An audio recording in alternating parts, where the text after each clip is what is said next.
કરવા પધાર્યા છે।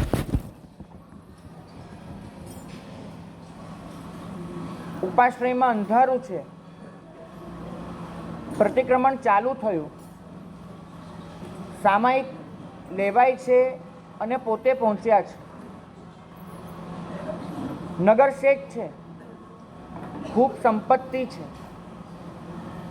અને સંપત્તિના પ્રમાણમાં મૂલ્યવાન ઘરેણાં એમને પોતે ધારણ કરેલા છે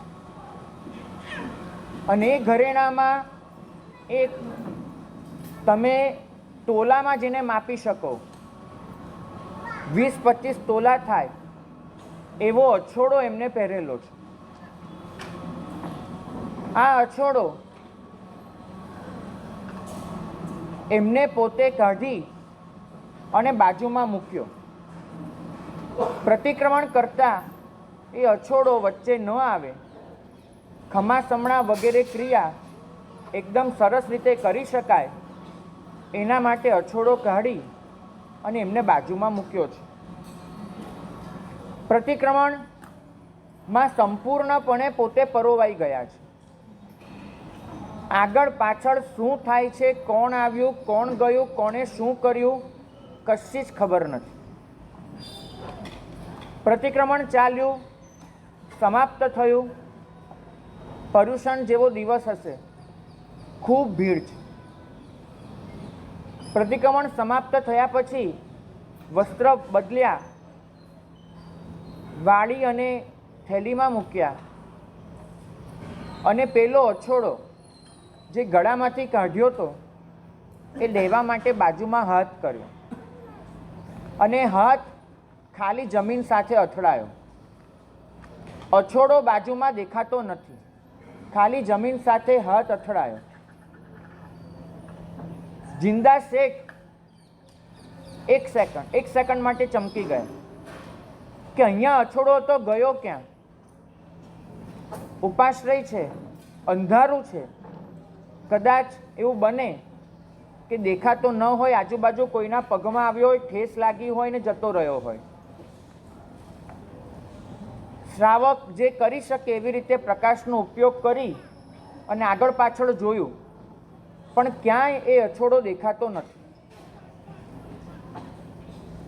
પહેલી શંકા કઈ પડે કે કોઈક લઈ ગયું હશે, અને કોઈક જો ઉપાશ્રય છે તો એ કોઈક એટલે જૈન હશે, જો એ ઉપાશ્રય છે તો એ કોઈક એટલે કોઈ સાધર્મિક હશે। જિંદા શેખ આ અછોડો ગયો છે અને હૈયામાં વલોપાત જાગ્યો। અછોડો ગયો એનો બિલકુલ વલોપાત નથી, વલોપાત એ જાગ્યો કે એક સાધર્મિક એની કેવી તો અવસ્થા આવી, એની કેટલી દુર્દશા થઈ હશે કે ઉપાશ્રયમાં આવીને પણ એ જીવે, જે જીવ પ્રતિક્રમણ કરવા આવે છે, વિરાધનાથી બચવા આવે છે, આરાધના કરવા આવે છે, એ જીવે પણ આવી રીતે અછોડો લેવો પડે છે, મૂકવો પડે છે। 25-30 તોલાનો અછોડો એ આવી રીતે જતો રહે, અંદરથી હાયકારો ન થાય અને વિચાર એ આવે કે સાધર્મિક એની કેવી અવસ્થા આવી હશે। ત્યાંથી ઊભા થઈ અને સીધા ગયા આચાર્ય ભગવંત પાસે અને આચાર્ય ભગવંત પાસે જઈને નિવેદન કરે છે કે સાહેબ મને પ્રાયશ્ચિત્ત આપો।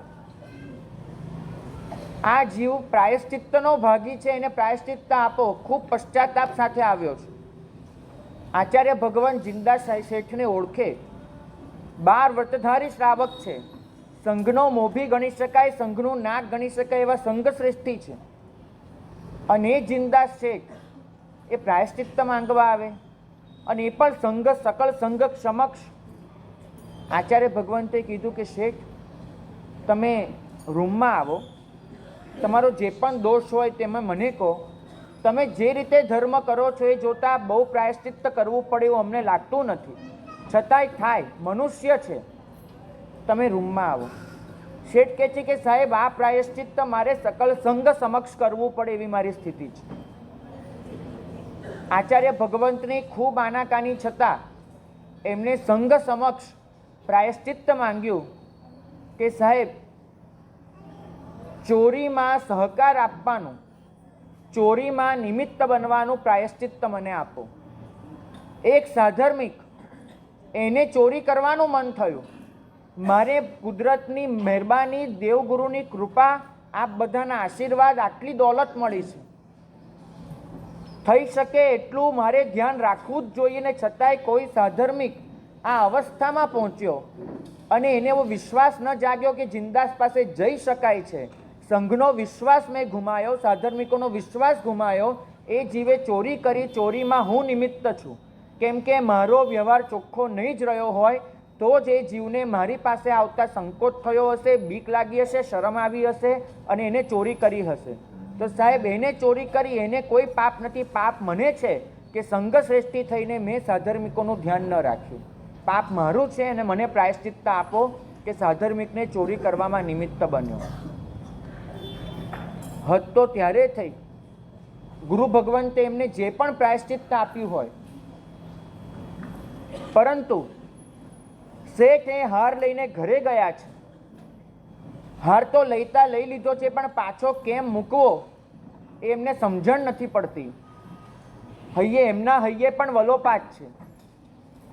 અને ઘરે જઈ અને શ્રાવિકાને વાત કરી, ડરતા ડરતા કે આવી રીતે ખૂબ દેવું છે. શ્રાવિકાને પણ ખબર છે કે કાલે શું ખાઈશું એનું કશું જ ઘરમાં બચ્યું નથી. ખૂબ કપરી પરિસ્થિતિમાં શ્રાવિકાના બધા જ ઘરેણાં વેચાઈ ગયા છે. ઘરમાં કશી ઘરવખરી બચી નથી, 4 દિવાલ સિવાય કાંઈ બાકી નથી.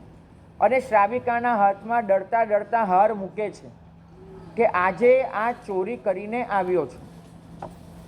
અને શ્રાવિકા, બે વસ્તુ થઈ શકે. કાં તો શ્રાવિકા એમ કે બહુ સારું કર્યું, આપણને જરૂર હતી, ભલે ને એ લોકો તો કેટલું લઈને બેઠા છે, બહુ સારું કર્યું. અને કાં તો શ્રાવિકા જો જૈન હોય તો ફિટકાર વરસાવે કે તમને આવી બુદ્ધિ કઈ રીતે સૂજી. પણ શ્રાવિકા એટલા સમજદાર છે, ન તો એને પ્રોત્સાહન આપે છે, ન તો ફિટકાર વરસાવે છે. એને ખબર છે કે મારો પતિ પણ 12 વ્રતધારી શ્રાવક છે. એને કેટલું મનમાં વેઠ્યું હશે, કેટલું વિચાર્યું હશે, કેવી કપરી પરિસ્થિતિ અનુભવી હશે, તો આ ચોરી એને કરી હશે. માથે લેણદારોની તવાઈ હોય, 2 જ ઓપ્શન બચ્યા હોય, કાં તો દેવાળું ફૂંકી દેવું, કાં આપઘાત કરી લેવો, બહાર નીકળવાનું કશું બચ્યું ન હોય. એ પરિસ્થિતિમાં એને હાર ઉપાડ્યો હશે. શ્રાવિકાએ કીધું કે શ્રાવક, સ્વામીનાથ, આ કરવા જેવું નહોતું. દેવગુરુની કૃપાથી આપણે બહાર નીકળી ગયા હોત, કોઈ પણ રીતે આપણે મહેનત કરત, તમે મહેનત કરત, હું મહેનત કરત, આપણે બહાર નીકળ્યા હોત. આ કરવા જેવું નહોતું. પણ જિંદા શેઠની, એ શેઠ શ્રાવકનું નામ પણ નથી નોંધાયું. એ શ્રાવક, એને કીધું કે પણ મારી ત્યારે બુદ્ધિ બગડી અને લઈ લીધું, હવે શું કરવું? હવે પાછું આપવા જઈશ તો ઓર ખરાબ દેખાશે. અને જે કર્યું છે એ કર્યું જ છે, આનું શું કરવું એ કહો. અને શ્રાવિકા કીધું કે એક કામ કરો, મને તમારી તાકાતની ખબર છે. એકવાર જો હાથમાં મૂડી હશે તો તમે બહાર નીકળી જશો. આ અછોડો ગીરવે મૂકો, વ્યાજે પૈસા લાવો, એ મૂડીથી ધંધો કરો અને આ અછોડો એ ધંધાની કમાણીમાંથી છોડાવી અને અછોડો સુપરત કરી દેશે. આપણે બંને સાથે જઈને આપીશું. પણ પેલા શેઠ કહે છે કે આપણે મૂકવા ક્યાં જવું? કોની આગળ આ અછોડો ધરવો? આખા ગામને ખબર છે કે આ શ્રાવક પાસે આવી મિલકત હોય જ નહીં. મૂકવા જવું ક્યાં? કોઈની પણ પાસે જઈએ સીધું રાજમાં પકડાવી દેશે. ક્યાં જવું? અને કર્યું છે તો હવે પૂરું કરવું છે. શેઠાણીએ કીધું કે એક જ કામ કરો, આ અછોડો આપણે જિંદા શેઠને ત્યાં જ ગીરવે મૂકીએ. અરે પણ જેનો ઉપાડ્યો એને ત્યાં ગીરવે મૂકવાનો? તો કે હા, કોઈક વાર આપણે પાછો છોડાવી ના શક્યા તો મૂળ માલિકને સુપ્રત થયેલી હોય વસ્તુ. અને બીજી વાત કે મને ખબર છે કે એ જિંદા શેઠ એ કેવો મહાન આત્મા છે. તમે જશો તો એ ક્યારે એમ નહીં કે તે ચોરી કરી હતી. તમે જાઓ, મારો ભરોસો છે. મારે તમને બધાને પૂછવું છે કે આવો ભરોસો જીતવો એ બિલકુલ સહેલું કામ છે? એક સાવ અજાણી, એ પડદા પ્રથાનો જમાનો, કોઈ દિવસ જે શ્રાવિકાએ એક સેકન્ડ માટે પણ જિંદા શેઠ સાથે વાત નથી કરી, એ શ્રાવિકા એમ કહે છે કે જિંદા શેઠ એ તમને જાકારો નહીં આપે, તમે અછોડો ગીરવે ત્યાં જ મૂકો. શેઠ મૂકવા ગયા, જિંદા શેઠે અછોડો હાથમાં લીધો. શેઠ કહે છે કે આ અછોડો મારા ઘરનું ઘરેણું તમારે ત્યાં મૂકવા આવ્યો છું, મને ગીરવે પૈસાની જરૂર છે. અછોડો હાથમાં લીધો ને ભાઈ, આ શાસ્ત્રકાર ભગવંત લખે છે કે જિંદા શેઠની ચહેરાની એક પણ રેખા ફરી નહોતી, એક પણ રેખાની. અરે તમે આ માણસ આ લઈ ગયો તો એકવાર ઓળખી તો લઉં કોણ છે, કશું જ નહીં. અછોડો હાથમાં લીધો, બજારમાં અછોડાના બદલામાં જે પૈસા અપાતા હોય એનાથી બમણા પૈસા પેલાના હાથમાં મૂક્યા, સાથે કીધું કે વ્યાજ 1 રૂપિયો ચૂકવવાનો નથી તમારે રહેતો, અનુકૂળતાએ પહેલાં ઘર સાજું કરજો પછી આપવા આવજો. અને એની સાથે પેલો શ્રાવક દુકાનનો દાદરો ઉતરવા જાય એ પહેલાં જિંદા શેઠ થડેથી ઊભા થઈ અને એના પગે પડ્યા, શ્રાવકના પગે, કે ભાઈ લાયક તો નથી પણ છતાંય કહું છું કે મને માફ કરજો જો થઈ શકે તો, કે તમારા જેવો સાધર્મિક 12 વ્રતધારી શ્રાવક મારા નગરમાં રહે, સીધા તો હોય આટલો, અને છતાંય હું તમારું ધ્યાન રાખી ન શક્યો ને આવ્યો નહીં તમારી પાસે સામે ચાલીને, તો માફ થઈ શકે તો કરી દેજો, ક્ષમાપના યાચું છું. મને થાય છે કે જૈન ધર્મી જીવ કોણ હોઈ શકે, જૈન ધર્મ કોને ગણી શકાય, એ કદાચ આવી કથાઓ આપણને સમજાવી શકે તો સમજાવી શકે. હૈયામાં સાધર્મિક એક અલગ વસ્તુ છે. કોઈ પણ જીવનું દુઃખ, કોઈ પણ જીવ દુઃખ સહન ન કરી શકો, કોઈ પણ જીવ સાથે તમારી પ્રીતિ એ પરાકાષ્ઠાએ પહોંચે કે એ જીવ દુઃખી થાય છે, એ જીવ જે પાપ કરે છે એમાં પોતાની જાતને નિમિત્ત ગણો, બહુ મોટી વાત છે. એ જિંદા શેઠ એ તો અમર થઈ ગયા. મારે વાત કરવી છે આ મૈત્રીની. જિંદા શેઠની મૈત્રી કદાચ તમારે તો ઠીક, મારે પણ શીખવાની બાકી છે. વસ્તુ જાય છે ને એટલે પહેલું કોઈના પણ આળ મનમાં આવે છે કે આ લઈ ગયો હશે, આને કર્યું હશે. જ્યારે તમને બધાને જોઉં છું ને ત્યારે વ્યક્તિ યાદ આવે છે, આ મગનભાઈ છે, આ છગનભાઈ છે, આ છે, તે છે. હૈયામાં સ્નેહના પૂર ઉમટતા નથી, મૈત્રી મારા હૈયામાં જાગતી નથી. દેખાય છે વ્યક્તિ, દેખાય છે કપડાં, દેખાય છે એનું સ્ટેટસ, દેખાય છે એની પરિસ્થિતિ, દેખાય છે એનો મોભો, દેખાય છે એની સત્તા, દેખાય છે એની સાથેના મારા સંબંધો, દેખાય છે મારો સ્વાર્થ. પણ આ બધાની ઉપર જે મૈત્રી કેળવવાની છે, જે સ્નેહભાવ કેળવવાનો છે, એ મારાથી સાવ અજાણ્યો, સાવ અછૂતો રહી જાય છે. ભાગ્યશાળી 2 દિવસ પહેલાં આપણને ખબર નહોતી કે આ પર્યુષણની આરાધના આપણે કરીશું. આ સંવત્સરી જાય પછી સાચું કહું છું, આવતી સંવત્સરી આપણે કરી શકીશું કે નહીં આપણામાંથી કોઈ ગેરંટી નથી આપી શકે એમ.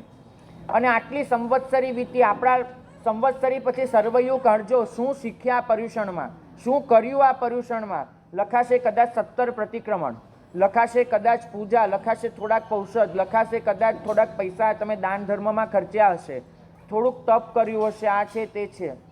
પણ મારે એ પૂછવું છે કે તમે એ લખી શકશો કે ગઈકાલ સુધી જે મૈત્રી ભાવમાં હું સ્નાન નહોતો કરતો, આજે મૈત્રી ભાવમાં હું વિલસી રહ્યો છું, આવું તમે લખી શકવાના છો? ગઈકાલ સુધી જે જીવો માટે મનમાં અણગમો લઈને ચાલતો હતો, આજે અણગમાથી સર્વથા મુક્ત થઈને એકદમ નર્વો થઈને બેઠો છું, આવું પર્યુષણના એના સરવૈયામાં લખી શકવાના છો? ગઈકાલ સુધી જે વ્યક્તિને જોઈ અને હૈયામાં ક્લેશ જાગતો હતો, આજે એ મળે છે ને ત્યારે એક સાધર્મિક તરીકેને ભેટવાનું મન થાય છે, નથી રહી શકતો, મારો સ્નેહ એવો ઉમટી પડે છે, આવું લખી શકશો ભાઈ? સ્નેહ, મૈત્રી, ક્ષમાપના વગરના પર્યુષણા તદ્દન નકામા જવાના છે. શીખવાનું છે, જો કશાય પર વિજય ન મેળવ્યો, જો શાંતિ હૈયે ન વસી, એક શ્વેતાંબર પરંપરા છે. જે બહેનો બાળક લઈને આવે છે એમને પોતાના બાળકને સાચવવાની જવાબદારી, તો એટલું લઈને ચાલજો સાથે માટે. અને બીજું, પાછળથી માણસો આવતા જાય છે, થોડાક આગળ અને વચ્ચે જગ્યા ન રાખો ભાઈ, થોડાક નજીક નજીક આવી જાઓ. અમારા ગળાની પણ એક લિમિટ છે અને પાછળ માણસ આવી જ રહ્યું છે. બહેનોમાં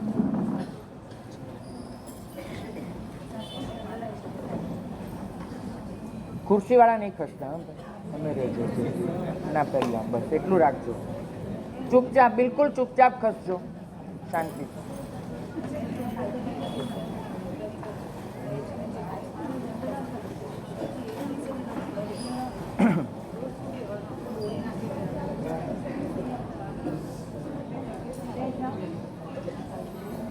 શાંતિ.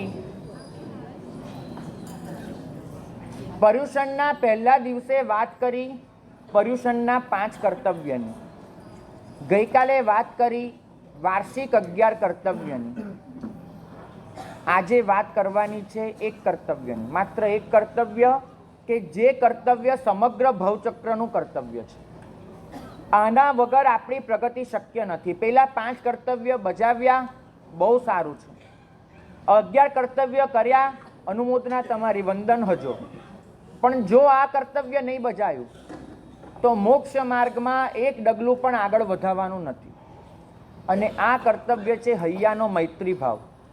મિત્તિમે સવ્વ ભૂયેસુ, આ નાદ એ માત્ર હોઠેથી બોલાય છે, પણ એ બોલતી વખતે પણ આપણા ચિત્તમાં અનેક વ્યક્તિનો અણગમો એક બરફની જેમ જામીને બેઠો હોય છે. ઉતરતો જ નથી અણગમો, જતો જ નથી. મનમાં સતત એ અણગમો ઘૂંટાયા કરે છે. ને જેમ જેમ જાય છે ને ભાઈ, રેશમની ગાંઠની ઉપર તેલનું ટીપું, જેમ જેમ સમય વીતે છે, ઉંમર વધતી જાય છે, વાળ ધોળા થતા જાય છે, શરીર થાકતું જાય છે, અને એની સાથે ને સાથે અણગમામાં ઉમેરો થતો જ જાય છે, થતો જ જાય છે. ખબર નથી કે આટલા અણગમા લઈને અહીંથી નીકળી જઈશું, આપણને ખાતું ક્લોઝ કરવાની તક ક્યાં મળવાની છે, નથી ખબર. તમને ગયા ચોમાસાની વાત કરું. અરિહંત પાર્કમાં અમારું ચોમાસું, ત્યાંના એક ટ્રસ્ટી, આગેવાન, માન્ય, બધામાં ખૂબ લોકપ્રિય, અમારા સાધુ બેસીને સ્વાધ્યાય કરતા હતા ઉપાશ્રયની બહારના ભાગમાં. ટ્રસ્ટી મોબાઈલ લઈને કોઈની સાથે વાત કરતા કરતા તેના ડોમમાંથી પસાર થતા હતા. સાધુની નજર સામે મોબાઈલ હાથમાંથી પડી ગયો. ટ્રસ્ટી જમીન પર ઢળી પડ્યા. ચાલુ વાત અધૂરી રહી. સાધુ તરત દોડ્યા, એ ટ્રસ્ટીને નવકાર આપ્યો, અને સાધુના મોઢે નવકાર સાંભળતા સાંભળતા 90 સેકન્ડમાં ટ્રસ્ટીનો જીવ નીકળી ગયો. આ ઘટના કદાચ મારી, તમારી, સૌની સાથે થઈ શકે છે, સૌની સાથે. અમારા એક સાધુ ભગવંતના પિતાજી, એમને નક્કી થયું કે પેન્ક્રિયાસનું કેન્સર છે. ડૉક્ટરે લખી આપ્યું કે 6 મહિનાનું આયુષ્ય એમની પાસે સિલકમાં બચ્યું છે, ઓપરેશન થઈ શકે એવી કોઈ સ્થિતિ રહી નથી. અને પિતાજીએ 6 મહિના જે રીતે ગુજાર્યા ને, મને થાય છે કે એ 6 મહિનાની નોંધ ઉપાશ્રયમાં લગાડવી જોઈએ. એ ડૉક્ટરે આ કીધા પછી ગઈકાલ સુધી કશી જ ખબર નથી. આજે ડૉક્ટરે કીધું છે કે તમારી પાસે 6 મહિના બચ્યા છે.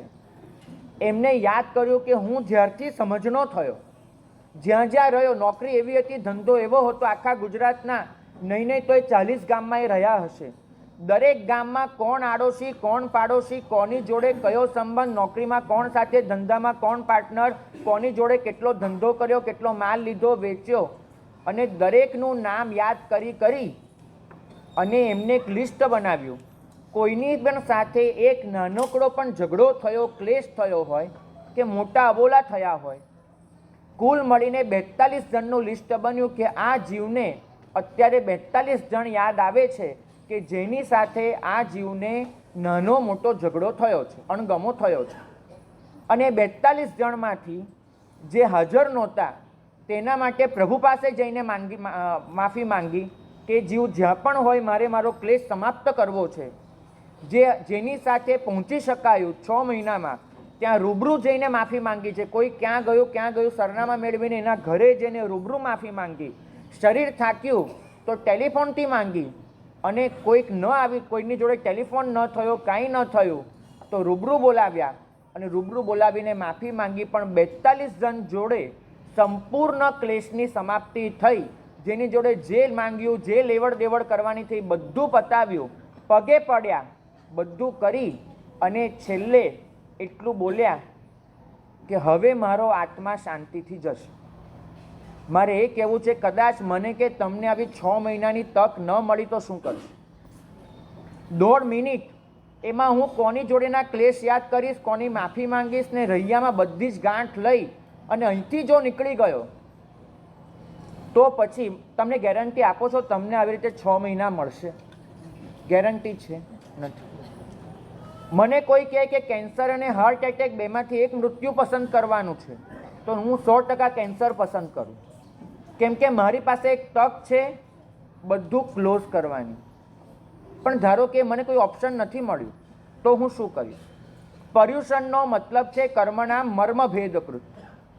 કર્મનો મર્મ છે મોહનીય કર્મ, મોહનીયનો મર્મ છે કષાયો અને કષાયોનો મર્મ છે મારી અંદરની દુષ્ટ વૃત્તિઓ.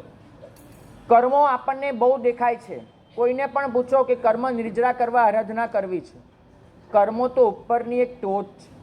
કર્મો આવે છે કષાયમાંથી અને કષાય આવે છે તમારી અંદરની દુષ્ટ વૃત્તિઓમાંથી. વૃત્તિઓ પર ધ્યાન આપવાનું છે. આ પર્યુષણમાં એ વૃત્તિઓને સમાપ્ત કરવાની છે. વૃત્તિઓને જો સમાપ્ત કરી શક્યા તો પર્યુષણ સફળ છે. તમને એક વાત કરું કે વૃત્તિઓ, તમે કેટલો ક્રોધ કર્યો, કેટલું અભિમાન કર્યું, કોઈ મતલબ નથી. બાહુબલીનું અભિમાન કેટલા વર્ષ સુધી ટક્યું હતું? એક આખું વર્ષ. કેટલા વખત સુધી? બાહુબલીનું અભિમાન એક આખા વર્ષ સુધી ટક્યું છે. છતાંય બાહુબલી કેવળ જ્ઞાનથી એક ડગલું દૂર છે. તંદુલ્યો મત્સ્યનો ક્રોધ માત્ર 2-3 મિનિટનો એક ક્રોધ હોય છે અને છતાં એ ક્રોધ એને 7મી નરકે લઈ જાય છે. તમારો ક્રોધ કેટલો ખેંચાયો, તમારું અભિમાન કેટલું ખેંચાયું, કોઈ મતલબ નથી. બાહુબલીને એક ટકોર પાછી વાળી શકે છે. તમારા ઘરમાં કોઈને બહેન છે કે નથી? તમારી બહેનો તો હશે ને. અને તમારી બહેન આવીને કહે કે ભાઈ આ કામ કરવા જેવું નથી, એટલે સીધું છોડી દો છો કે પછી ચાલુ રાખો છો? બાહુબલીને એકવાર કહેવામાં આવ્યું કે વીરા મોરા ગજ થકી ઉતરો, એટલે ઉતરી જ ગયા, રીતસરના ઉતરી ગયા, લિટરલી. તમને અનેક વખત આ પાઠ પરથી કહેવામાં આવે કે તમારા સ્વજનો કે અંદર કોઈ અસર નથી થતી. કેમ? કારણ કે આપણી વૃત્તિઓએ ભડકા નાખ્યા છે. પર્યુષણ એનો એક અર્થ થાય છે પરી ઉપશમના. 3 શબ્દનો સરવાળો છે પર્યુષણ. એક શબ્દ છે પરી, બીજો શબ્દ છે ઉપ અને ત્રીજો શબ્દ છે શમના. પરી એટલે ચારે તરફ, ઉપ એટલે સામે ચાલીને, શમના એટલે શમાવી દેવું, ઠારવું, ક્ષમાપના કરવી. કોઈ સામે ચાલીને માફી માંગવા આવે એની રાહ નહીં જુઓ ભાઈ. તમે સામે ચાલીને જતા રહો. આપણે ત્યાં આપણે માફી માંગીએ છીએ, પણ કોની માંગીએ છીએ? જેની સાથે ખરેખર કશું જ ન બગડ્યું હોય એની માફી માંગીએ છીએ. ટેલિફોન કરીશું, રૂબરૂ મળે તો કહીશું, અમારી સાથે તમે કરશો, બરાબર છે. પણ એ વખતે પણ જેની સાથે ખરેખર બગડ્યું છે એની સાથે આપણે માફી માંગવા જતા નથી. અને કદાચ માંગી પણ લઈએ, મનમાંથી એ ક્લેશને સમાપ્ત કરતા નથી. મનમાં તો એ જ ક્લેશ એ જ રીતે ઘૂંટાયા કરતો હોય છે. કદાચ વર્ષો વીતે એમ વધુ ને વધુ જામ થતો જાય છે. મૈત્રી આપણી ખૂટી રહી છે. એક બાજુ પ્રભુ, તમે મોટી શાંતિમાં એક ગાથા બોલો છો, અહમ તિથયર માયા શિવા દેવી તુમ્મ નયર નિવાસિની અમહ શિવમ તુમહ શિવમ અશિવો વસમમ શિવમ ભવતુ સ્વાહા. આ ગાથા છે. પહેલી લીટીનો અર્થ પૂછવો છે કે અહમ તિથયર માયા, હું તીર્થંકરની માતા છું. આ વચન કોણ બોલે છે? કોણ બોલે છે? આવું તમને કોણે કીધું શિવાદેવી બોલે છે? નહીં નહીં નહીં. અહમ તિથયર માયા. આ અહમનો અર્થ છે ત્યાં આગળ પ્રશ્ન વ્યાકરણ આગમ એમાં લખ્યું છે કે આ શિવાદેવી કોણ છે? કઈ શિવાદેવી? આ શિવાદેવી એ વ્યક્તિ નથી. એક શિવાદેવી હત ને તેવું લખત અહમ નેમિનાહ માયા, હું નેમિનાથની માતા છું. અહીંયા લખ્યું છે તીર્થંકરની માતા. કોઈ પણ તીર્થંકર તરીકે જન્મ લે, એને જન્મ આપનાર ત્રિશલા, વામા, અચિરા, શિવા, મરુદેવા કોઈ પણ હોઈ શકે છે, પણ એ તો તીર્થંકરના શરીરને જન્મ આપે છે. તીર્થંકરને તીર્થંકર તરીકે જન્મ આપે એવી માતા, એવી શિવાદેવી છે મૈત્રી. અહીંયા શિવાદેવીનો અર્થ મૈત્રી કરવાનો છે. પ્રશ્ન વ્યાકરણમાં શિવાનો અર્થ મૈત્રી આપ્યો છે. અને મૈત્રી એ જે ભાવના છે, એ ભાવના અમૂર્ત ભાવના, એ પોતે આ ગાથા લખે છે કે અહમ તિથયર માયા. અમે સાધુઓ દીક્ષા લઈએ, અમારી કેટલી માતા હોય? 8 પ્રવચન માતા અમારું ચારિત્ર સાચવે છે. પણ તીર્થંકરને કેટલી માતા હોય? 1. તીર્થંકરની એક માતા. દરેક તીર્થંકરની આદિ અનાદિ અનંત તીર્થંકરો, દરેકની એક માતા છે, ને એ માતા છે મૈત્રી. શિવાદેવી એટલે મૈત્રી આ ગાથા રચે છે કે અહમ તિથયર માયા, હું તીર્થંકરની માતા છું. કોઈ પણ તીર્થંકર જ્યાં સુધી સકલ જીવ સૃષ્ટિ સાથે મૈત્રી ભાવમાં ઉત્પ્રોત નથી થતા, જ્યાં સુધી સવિ જીવ કરું શાસન રસી, બધાને મોક્ષના માર્ગે લઈ જવું, બધાનું કલ્યાણ કરું, બધાને આ સંસારના દુઃખોમાંથી છોડાવું, બધાને મારા મિત્ર બનાવું, બધાને સાથે લઈને ચાલું, આ ભાવના જ્યાં સુધી તીર્થંકર કેળવતા નથી, ત્યાં સુધી 400 નહીં 4000 ઉપવાસ કરી નાખે ને, તીર્થંકર બની શકતા નથી. મૈત્રી ભાવ એ તીર્થંકરની માતા છે. અને આ મૈત્રી ભાવ એમ કહે છે, આ ગાથા બોલીને દર 15 દિવસે આપણને કહેવામાં આવે છે, મૈત્રી કહે છે કે મેં તો તીર્થંકરને જન્મ આપ્યો, પણ તુમ્મ નયર નિવાસીની. નગર શબ્દનો પ્રાકૃતમાં એક અર્થ થાય છે મારું હૈયું. આપણા બધામાં જે હૈયું બેઠું છે, હાથ ધબકે છે તો શરીર ચાલે છે, હૈયું ધબકે છે ને તો આ સૃષ્ટિ ચાલે છે. તો આ જે હૈયું આપણી અંદર આપણે લઈને બેઠા છીએ, આ નગર, એ નગરમાં મને વસાવી લો. તુમ્મ નયર નિવાસીની, તમારા નગરમાં મને વસાવી લો તો શું થશે? અમહ શિવમ તુમ્હ શિવમ, તમારું ભલું થશે, તમારા હાથે સૌનું ભલું થશે. અશિવો વસમમ શિવમ ભવતુ સ્વાહા. સમગ્ર નગર તમે જ્યાં રહેશો, એક જીવ જ્યારે મૈત્રી ભાવમાં ઉત્પ્રોત હોય છે ને, એ જીવ જ્યાં પણ જાય છે ત્યાં આગળ સ્નેહ, મૈત્રી, સૌંદર્ય એના મોજા ઉછળે છે, એના દરિયા રેલાય છે. ત્યાં આગળ આનંદ સિવાય કોઈ વાત નથી હોતી. ક્લેશમાં રહેતો મનુષ્ય જ્યાં પણ જશે ને, તમે જોજો ઘરમાં તમે જશો ને, સોપો પડી જશે. આમ પેલા ઘરમાં આમ કિલ્લોલતા હશે, અને તમે ઘરમાં આવો ને તો આમ શાંતિ. તમે ભલે અભિમાન કરો, હું ઘરમાં જાઉં ને બધા ચૂપ થઈ જાય, મારી ધાક જ એવી છે. પણ આ તમારી ધાક છે, શાંતિ નથી, સ્નેહ નથી. તમે ઘરમાં આવો ને, ઘરના માણસ તમને જોવા માટે તલસતા હોય કે ક્યારે આ ભાઈ ઘરમાં આવે, આમ ઘરમાં નંદનવન પાછું આવે, ઉત્સવ થાય અમારા ઘરમાં. પણ એમ વિચારતો આ ઘરમાં અડધો કલાક દુકાનમાં મોડું થાય તો સારું. આવી આપણી સ્થિતિ છે. કેમ? એક ક્લેશથી ભરેલો મનુષ્ય જ્યાં પણ જશે ને, ત્યાં વાતાવરણને સ્મશાન બનાવી નાખશે. અને એક સ્નેહથી છલકાતો મનુષ્ય જ્યાં પણ જશે ત્યાં નંદનવન સર્જી નાખશે. મૈત્રી એના અનેક સ્વરૂપો છે. જ્યારે પ્રભુ માટે મૈત્રી વિકસે છે ત્યારે આપણે એને ભક્તિ અને સમર્પણ એવા નામો આપીએ છીએ. જ્યારે ગુરુ માટે એ મૈત્રી જાય છે ત્યારે પણ આપણે એને સમર્પણના નામે ઓળખતા હોઈએ છીએ. જ્યારે મારી મૈત્રી એક બચ્ચા માટે વિલસે છે ત્યારે હું એને વાત્સલ્ય તરીકે ઓળખું છું. જ્યારે મારી મૈત્રી કોઈના ભલામાં વપરાય છે ત્યારે હું એને દયા, કૃપા, મમતા આવા નામ આપું છું. અને જ્યારે મારી મૈત્રી એ સમગ્ર સૃષ્ટિ માટે ફેલાય છે ત્યારે એ મૈત્રી બની જાય છે કરુણા. અને જ્યારે મારી મૈત્રી મારા પોતાના ગુના માટે વપરાય છે ત્યારે બની જાય છે ક્ષમાપના. એક જ મૈત્રી અનેક સ્વરૂપે વિલસે છે. તમે જુઓ, વીજળીના કેટલા સ્વરૂપો છે? એક જ છે. તારમાં તો એક જ વીજળી વહે. તમે ચાંપ દબાવો તો એ વીજળી લાઇટ બની જશે, તમને પ્રકાશ આપશે. તમે ચાંપ દબાવો એ જ વીજળી પંખો બની જશે, તમને ઠંડક આપશે. તમે ચાંપ દબાવો એ જ વીજળી માઇક બની જશે, તમારા સુધી અવાજ પહોંચાડશે, પોતાની વાત પહોંચાડશે. મૈત્રી પણ આવા સ્વરૂપો લઈને બેઠી છે. એ જ પ્રકાશ આપશે, એ જ ઠંડક આપશે, એ જ પોતાની વાત બીજા સુધી પહોંચાડી શકશે. મૈત્રી વગરની વાત પહોંચવાની નથી. મૈત્રીનો ફાયદો શું? સૌથી પહેલો ફાયદો એ કે તમારે કે બીજાએ સંતાપ વેઠવો નથી પડતો. ક્ષમાપનાનો સૌથી મોટો ફાયદો. અત્યારે આપણા સમાજની, કદાચ પહેલાં પણ હતી અને આજે પણ છે, એક સમસ્યા એ છે કે દરેકને બીજાને સંભળાવી દેવાનો બહુ આનંદ આવે છે. કાંઈક સંભળાવી દેવું છે, મેના ટોણા. માણસ મરતો તો એક વાર હોય, પણ જીવતે જીવ આપણે કેટલીય વાર એને મારી નાખીએ છીએ. એને એમ થાય કે આ જીવન જીવવા જેવું નથી, ખાલી ઘસરડો કર્યા કરે.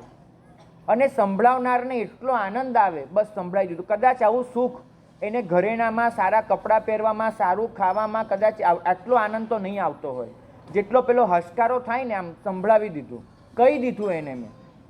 આ સંભળાવવામાંથી બધી સમસ્યાઓનો આરંભ થાય છે. અને આ જે બાણો છે, પ્રભુએ 10 વૈકાલિકમાં કહ્યું કે એકવાર આ શરીરમાં જે બાણ ઘૂસે છે, આ બાણ એની તો સારવાર શક્ય છે, પણ જે બાણ હૈયામાં ઘૂસી જાય છે ને, ભગવાને કીધું કે પેલું બાણ એ તો શરીરમાં જ્યાં જાય છે ને ત્યાં જ વાગે છે. આ બાણ તો કાનથી અંદર જાય છે ને હૈયામાં વાગે છે. અહીંથી પેસે છે, અહીં સુધી જાય છે અને આની સારવાર થતી નથી હોતી. કન્નંગ ગયા દુમ્મણિયમ જણંતી, નથી થતી સારવાર. અને સંભળાવવાનું, આજે ઘર ઘરની સ્થિતિ જોજો. ટાંપીને બેઠા હોય, કોઈકની કોઈક નબળી વાત જોઈ, લાગમાં આવવા દો. હમણાં નથી કેવું, લાગમાં આવવા દો કેવું છે.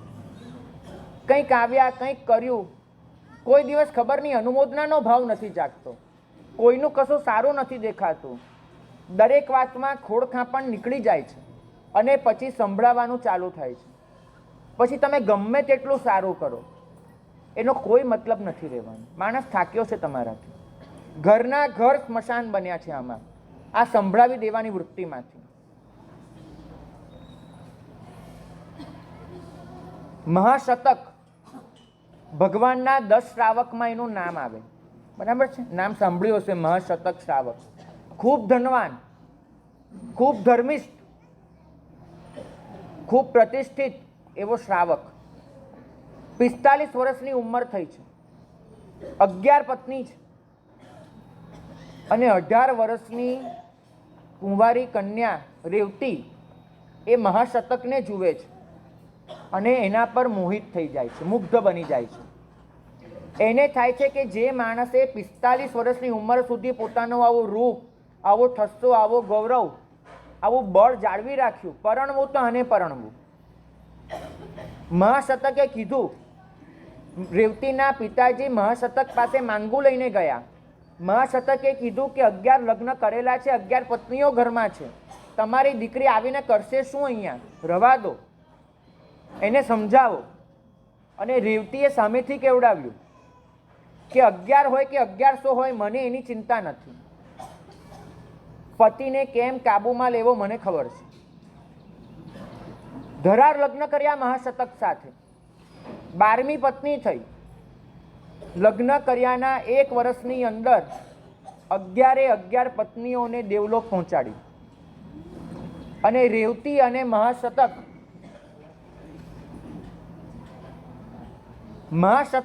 અત્યાર સુધી સંસારમાં રાચી માચીને જીવનારો જીવ હતો, પણ 11 મોત નજરે જોયા પોતાની 11 પત્નીઓના, અને સંસારથી ઉબાઈ ગયો માણસ. ભોગથી થાક્યો એ માણસ. લગ્ન કર્યાના 3 વર્ષની અંદર તો ધર્મની પરિણતિ એવી જાગી. એક બાજુ યૌવન વયમાં રેવતી હજુ તો બરાબર પગ મૂકી રહી છે, એને બસ ભોગ સુખ જોઈએ જોઈએ જોઈએ, એક અંદરથી તીવ્ર ઈચ્છા જાગી છે. બીજી તરફ મહાશતક, એનો વળાંક આવી રહ્યો છે જીવનમાં, ટર્નિંગ પોઈન્ટ આવી રહ્યો છે. ઉંમરનો ઘણો મોટો તફાવત, અને આ તફાવતને લીધે વૃત્તિઓમાં પણ તફાવત પડવાનો છે. મહાશતક હવે ઠરતા જાય છે અને રેવતી એનો ઉન્માદ વધતો જાય છે. બંને વચ્ચે કોઈ રીતનો મનમેળ ન રહ્યો, અને આ મનમેળ ન રહેવાને લીધે સતત એવું બનવા માંડ્યું. દરેક સ્ત્રી એક ભૂલ કરી લેતી હોય છે. બહુ તમને એક નિખાલસતાથી વાત કરું છું, તમે ખાસ સાંભળજો. જ્યારે તમારી અપેક્ષાઓ પૂરી નથી થતી હોતી, તમારી વાત સાચી હોય છે, પણ આ વાત માટે તમે જ્યારે ટોક કરવાનું ચાલુ કરો છો ત્યારે ઉપરથી આ લોકો એમ વિચારે છે કે હવે ખાવાને સુવા સિવાય ઘરે જવું જ નથી. ઉપરથી માણસ ઘરની બહાર રહેવાનું વધારે શરૂ કરે છે અને એમ કરતાં કરતાં મનથી એટલા થાકતા જાય છે લોકો કે પત્ની કહેતી હોય છે કે આમ કરી કરીને સમજણ આપું ને મનમેળ વધારું, અને ઉપરથી એ જ વસ્તુ એ મનમેળ ઘટાડવામાં નિમિત્ત બને છે. મહાશતક એટલું થાકતા ગયા આ બધી પરિસ્થિતિથી કે વધુ ને વધુ ઉપાશ્રયમાં રહે છે. અને પછી તો એને લય લાગ્યો. પૌષધ, સામાયિક, ભગવાનની દેશના સાંભળવી, શાસ્ત્રનું વાંચન કરવું, આમાં ને આમાં પરોવાઈ ગયા. સંપત્તિ અઢળક હતી, કમાવાની કોઈ ચિંતા નહોતી. અને એક દિવસની વાત, પર્યુષણ જેવા કોઈ મહત્વના દિવસો હશે, આખા નગરમાં રાજાએ ઘોષણા કરાવી છે કે આ દિવસોમાં અમારી પ્રવર્તન કરવાનું છે. કોઈએ માંસ વેચવાનું નથી, કોઈએ માંસ ખાવાનું નથી. રાજાનો આદેશ. પણ પેલી રેવતી, એને માંસાહાર વગર ચાલતું નથી. એક બાજુ ભગવાનના 10 મહાશ્રાવકમાંનો એક શ્રાવક અને એની પત્ની રોજે એ જ ઘરમાં માંસાહાર કરે. મહાશતક ઉપાશ્રયમાં બેઠા છે. રેવતીએ આખા નગરમાં તપાસ કરાવી. એને કીધું કે આટલા માંસના બદલામાં 1 લાખ સોનામોર આપવા તૈયાર છું. પણ રાજાનું અનુશાસન એટલું કડક છે, કોઈ ખાનગીમાં આટલું માંસ વેચવા પણ તૈયાર નથી. રેવતીએ બહારગામ માણસ મોકલીને માંસ મંગાવ્યું, બીજે નગરથી. માંસાહાર કર્યો, મદિરા પાન કર્યું, અને આ બધાનો ઉન્માદ એટલો જાગ્યો કે પોતે છૂટા વાળ અને વસ્ત્રોના પણ ઠેકાણા નથી. અને પોતાની બહેનપણીઓ, પોતાની થોડાક એના જેવા લોકો હોય, આ બધાને લઈ, સ્વજનોને લઈ અને આવી મહાશતક પાસે. અને મહાશતક પૌષધમાં બેઠા છે, મૌન લઈને બેઠા છે, શાસ્ત્ર વાંચન કરી રહ્યા છે, આત્મામાં ઉતરી ગયા છે. અને રેવતીએ એમની આગળ બધી જ જાતની લીલાઓ કરી. મહાશતકને ત્રાસ થઈ ગયો અને એક પછી એક કટુવચન સંભળાવતી જાય છે કે એ વેદ્યા, તમને એ જે વચન સંસ્કૃતમાં લખાય છે, ગુજરાતીમાં કહું છું કે વેદ્યા, તારે આ જ બધું કરવું હતું તો મારી જોડે લગ્ન શું લેવા કર્યા? આટલું તને મારું યૌવન નથી દેખાતું, આ નથી દેખાતું, તે નથી દેખાતું, આમ કર. અને એમાં એને મર્યાદા ઓળંગીને પૌષધ ભાંગે એવા બધા કૃત્યો કર્યા રેવતીએ. અને મહાશતકના દિલનો બંધ તૂટી ગયો. મહાશતકને પોતાની સાધનાના પ્રતાપે અવધિ જ્ઞાન પ્રાપ્ત થયું હતું. એ અવધિ જ્ઞાનના બળમાં એમને રેવતીનું ભવિષ્ય જોયેલું હતું. એને રેવતીને કીધું કે એ સ્ત્રી, તું ભાન ભૂલેલી છે, આજથી 7મા દિવસે તારું મોત છે, 7મા દિવસે, અને મરીને તું નરકે જવાની છે, ચેતી જા. બસ આટલા શબ્દો એ રેવતીએ સાંભળ્યા. 7મા દિવસે મોત છે, મરીને નરકે જવાનું છે. અને રેવતી ત્યાં જ ફસડાઈ પડી ધરતી પર. એની બધી જ ગુમાવેલી શાન પાછી આવી ગઈ. અને આ આઘાત એને એટલો લાગ્યો, આ આઘાતમાં એ 7મા દિવસે મરી ગઈ. પ્રભુ સાથે મહાશતકને આ ઘટના પછી પહેલી વાર મળવાનું થયું ત્યારે પ્રભુએ ગૌતમ સ્વામી જેવા મહાશતક પ્રભુને વંદન કરવા આવે છે, પ્રભુએ ગૌતમ સ્વામીને કીધું કે મહાશતકને પ્રાયશ્ચિત્ત આપો. મહાશતક એને પ્રભુને નિવેદન કર્યું કે ભગવાન, શેનું પ્રાયશ્ચિત્ત? તો કે રેવતી નરકે જવાની હતી, હકીકત. એ હકીકત હતી. 7મા દિવસે એનું મોત હતું, એક હકીકત હતી. પણ તમે જે કર્યું તે અધર્મ છે. એને 7 દિવસ સુધી તમારા વચનને લીધે અંતરનો જે સંતાપ વેઠ્યો, એના અંતરમાં જે બળતરા વેઠી, એ બધું પાપ તમને લાગ્યું છે. પોતાના ખરાબ કૃત્યોને લીધે એ જીવ નરકે જવાનો હતો, એનું આખું પૂરું થવાનું હતું, પણ 7 દિવસનો સંતાપ એ તમારા લીધે થયો છે, તમારા નઠારા વહેણને લીધે થયો છે. અનેક ધર્મી જીવ પોતાની જીભે કોઈ બીજો જીવ હેરાન થાય એવા વચન ઉચ્ચારી શકે નહીં. તમારે પ્રાયશ્ચિત્ત લેવું પડશે. આ ધર્મ છે. મારે તમને એ સમજાવવું છે કે સ્વયં પ્રભુના 10 મહાશ્રાવકમાંથી એક શ્રાવકને પણ જો પ્રભુ પાસે પ્રાયશ્ચિત્ત લેવું પડતું હોય, તો આપણે જ્યારે કોઈના માટે ખરાબ વચન ઉચ્ચારીએ છીએ, કોઈને સંભળાવીએ છીએ, આપણું તો શું થવાનું? શાસ્ત્રોમાં લખ્યું છે કે આવા ધર્મી જીવો, પછી એ સાસુ હોય, મા હોય, પતિ હોય, પત્ની હોય, કોઈ પણ હોય, આવા ધર્મી જીવો જે એક બાજુ ધર્મ કરે છે અને બીજી બાજુ બીજાને અસહ્ય રીતે બોલીને સંતાપ આપે છે, એવા જીવોની ગતિ કઈ થાય છે? ત્યાં લખ્યું છે કે એવા જીવો એ પરમાધામી તરીકે જન્મ લે છે. એક બાજુ આરાધના કરીને પુણ્ય ભેગું કર્યું છે, આ પુણ્યને લીધે એમને મળે છે દેવગતિ, પણ બીજી બાજુ બીજા હેરાન થાય એનાથી જ અંતરમાં રાજીપો અનુભવ્યો છે. આ રાજીપો એમને પરમાધામીની કક્ષાએ લઈ જાય છે. ત્યાં એ રાજીપો 100 ગણો ખીલે છે. એ પરમાધામી દેવને પોતાની દેવી નથી દેખાતી, એ પરમાધામી દેવને પોતાના મોજશોખના સાધન નથી દેખાતા. પેલો નરકનો જીવ એને આમ ઘોંચીને લોહી લુહાણ કરે ને, અને એ જે ચીસો પાડે ને, એ ચીસો એમના કાનમાં અમૃતની જેમ રેડાય. આ એમનું અસ્તિત્વ થાય છે. અહીંયા આટલું એક હતું, ત્યાં 100 ગણું ખીલે છે. અને એ પરમાધામી એવા ચીકણા કર્મ બાંધે છે આ બધું કરીને કે એ પરમાધામી જન્મ લે છે અંડગોલિક મનુષ્ય તરીકે. 6 મહિના સુધી ઘંટીમાં દળાય છે પોતે. 6 મહિને એનો જીવ નીકળે. 6 મહિના સુધી ઘંટીના 2 પડ વચ્ચે કચડાય. 6 મહિને જીવ નીકળે એનો, અને જીવ ગયા પછી પાછો નરકમાં જન્મ લે. અને નરકમાં લખ્યું છે ત્યાં આગળ કે એ જીવને બીજા પરમાધામી દેવો કઈ સજા કરે છે? એની જીભ બહાર કઢાવે છે, અને એ જીભ બહાર કઢાવી કરવતથી એ જીભ કાપે છે કે ગયા ભાવમાં બીજાને આ તારી જીભથી ઘણા કાપ્યા છે, તે હવે આ ભાવમાં તારી જીભ કપાશે. એને ધગધગતું શીશું પીવડાવે છે કે તે બીજાના કાનમાં આવું શીશું રેડ્યું છે. સંભળાવવાનું જો આપણે બંધ નહીં કરીએ, ક્લેશ આપણે પોતે પૂરો નથી કરવાના, તો આ દશા આપણી નહીં થાય એની કોઈ ગેરંટી નથી. ધર્મ કરીશું દેવલોક મળશે, સંભળાવવાની વૃત્તિમાંથી પરમાધામીપણું મળશે. ક્ષમા તમારી દુશ્મનીને ખતમ કરી નાખે છે.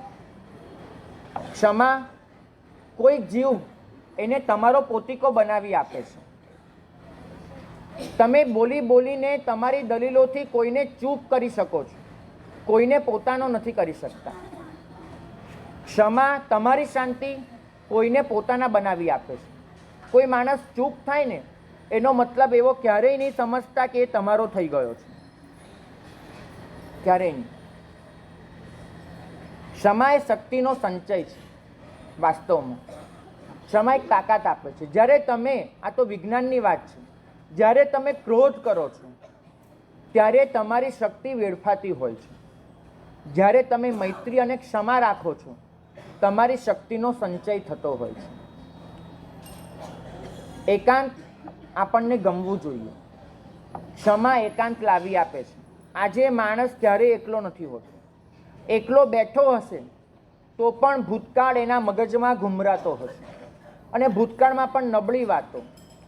એક ઉદાહરણ વારે આપું છું, ફરીથી આપું. અહીંયા તમે અહીંથી ઊભા થાવ છો, 5 જણ તમને મળે છે, અને 5 જણ એમ કે છે ભાઈ તમે બહુ સરસ આરાધક છો, બહુ સરસ આરાધના કરો છો, અનુમોદના. એક 6થો જણ આવીને તમને એમ કહે છે કે ભાઈ તું તો એક નંબરનો લબાડ છે, મને ખબર છે કેવા ધંધા છે તારા, અને અહીંયા બગભગત થઈને બેઠો છે. મને કહેજો કે અહીંથી ઘરે ગયા પછી 5 જણની પ્રશંસા મનમાં ઘુમરાશે વધારે કે એક જણનો તિરસ્કાર વધારે મનમાં કબજો લે છે તમને? એક જ જણ. નબળું મનમાં એટલું વસાવ્યો છો અને એ નબળું મનમાં એટલું બધું ઘૂંટ્યા કરો છો કે ખુદનો આનંદ તમારાથી અજાણ્યો રહી જાય છે. ખુદનો આનંદ. અબોલા કોઈને મારી નાખીએ, કોઈને ચૂપ કરી દઈએ, એમાં કદાચ એનો પરાજય હશે, આપણી જીત નથી. આપણી જીત તો ત્યાં છે કે આપણે એમને પોતાના બનાવી શકીએ. બે શબ્દ છે, પરાજય અને વિજય. બંનેનો અર્થ એક જ થાય છે નહીં. કોઈને પરાજિત કરવા એનો મતલબ છે કે એને દબાવી દેવા. કોઈના પર વિજય મેળવવો એનો મતલબ થાય છે કે એને પોતિકા બનાવી દેવા. પ્રભુએ કોઈનો પરાજય નહોતો કર્યો. પ્રભુ આગળ ગૌતમ સ્વામી પરાજિત થયા હતા કે ગૌતમ સ્વામી પર પ્રભુનો વિજય થયો હતો? પ્રભુ માટે બહુ સહેલું હતું. ગૌતમ સ્વામીને એક ચપટીમાં આમ શાંત કરી શકાય. ભગવાન સર્વજ્ઞ હતા, પણ એમને ગૌતમ સ્વામીને કન્વિન્સ કર્યા છે, ચૂપ નથી કર્યા. ચૂપ કરવામાં તમે માણસને હરાવી દો છો, કન્વિન્સ કરવામાં એને પોતિકો બનાવી દો છો. આપણે આ માર્ગે જવાનું છે. ક્ષમા માંગવી એ પવિત્રતા છે, ક્ષમા આપવી એ ઉદારતા છે. પવિત્રતા વગર આરાધના થઈ નથી શકતી, ઉદારતા વગર આરાધના ફળી નથી શકતી. જ્યાં સુધી આપણે આપણા ગુનાઓની ક્ષમા માંગી નથી ત્યાં સુધી આપણે પવિત્ર થતા નથી અને આપણી આરાધના સૂઝતી નથી. જ્યાં સુધી બીજાના ગુનાઓની આપણે ક્ષમા આપી નથી, મનમાં ક્લેશ કંકાસ લઈને ચાલીએ છીએ, ત્યાં સુધી આરાધના ફળતી નથી. આરાધનાને સુજાડવી છે તો ક્ષમા માંગી લેજો. આરાધનાને ફળીભૂત કરવી છે, ફળદાયી બનાવવી છે, ક્ષમા આપી દેજો. પવિત્રતા અને ઉદારતા આ બે વસ્તુ હાંસલ કરવા માટેનું આ પર્વ છે. દિગંબરો સંવત્સરીથી પર્યુષણની શરૂઆત કરશે. એમને ત્યાં 10 દિવસના પર્યુષણ, પહેલો દિવસ ક્ષમાપનાનો. આપણે 8 દિવસના પર્યુષણ ક્ષમાપનામાં એન્ડ કરીશું. એ લોકોએ ક્ષમાપનાને શરૂઆત ગણી છે, એ પણ એક સાચી વાત છે. આપણે ક્ષમાપનાને અંત ગણ્યો છે, કેમ કે મૈત્રીમાં પર્યવસાન કરવાનું છે. મૈત્રી એ જ શરૂઆત છે ધર્મની. મૈત્રી એ જ ધર્મનો અંત છે, અને અંત નથી, વાસ્તવમાં ત્યાં અનંત અવસ્થા આવે છે. મૈત્રીથી શરૂઆત થાય છે, મૈત્રી એ જ માર્ગ બને છે, અને મૈત્રી એ જ મુકામ બને છે. આપણો પ્રારંભ પણ મૈત્રી નથી, આપણો માર્ગ પણ મૈત્રી નથી, આપણો મુકામ પણ મૈત્રી નથી. અહીંયા એક માં આવે છે, અહીંયા એક પિતાજી આવે છે, સરસ ધર્મ કરે છે, વ્યાખ્યાન સાંભળે, બધું કરે છે. અહીંથી તમારા ઘરના બધાના વોટ્સઅપના મેસેજમાં આવ્યું હશે કે આજે ક્ષમાપના મૈત્રીનું પ્રવચન હતું, બરાબર છે? તમે ઘરે જશો, તમારા છોકરા છોકરીઓને કદાચ ખબર હશે કે આજે આવું પ્રવચન હતું.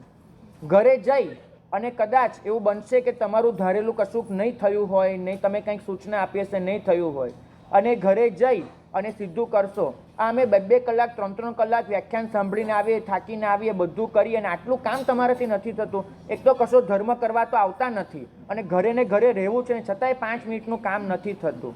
ઓલા તમને સીધું પૂછે કે નહીં કે તમે ક્ષમાપનાનું વ્યાખ્યાન સાંભળ્યું, એનું શું સમજવાનું અમારે?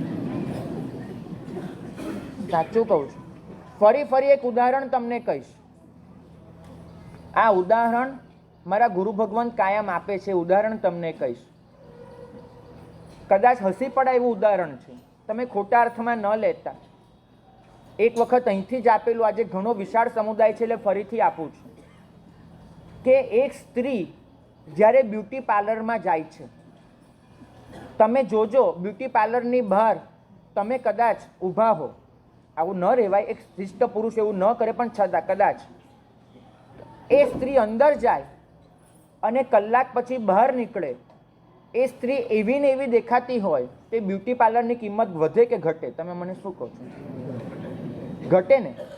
કે આ સ્ત્રી અંદર જાય, કલાક રહે છે, બહાર આવે છે, આટલો પૈસો ખર્ચે છે, બધું જ કર્યું એને, અને છતાંય સૌંદર્યમાં જો વૃદ્ધિ નથી થઈ, તે બ્યુટી પાર્લરમાં બીજી વખત એ બહેનને જોનારા બીજા કોઈ બહેન જાય ખરા? ના. આ તો હતા એવા ને એવા દેખાય છે. બ્યુટી પાર્લરમાંથી બહાર આવો ત્યારે આખી રોનક બદલાઈ ગઈ હોવી જોઈએ, તો જે બ્યુટી પાર્લરમાં બીજાને જવાનું મન થાય. આ એક દુનિયાની હકીકત છે. શું ભાઈ? બિલકુલ. હું એ જ વસ્તુ કહું છું.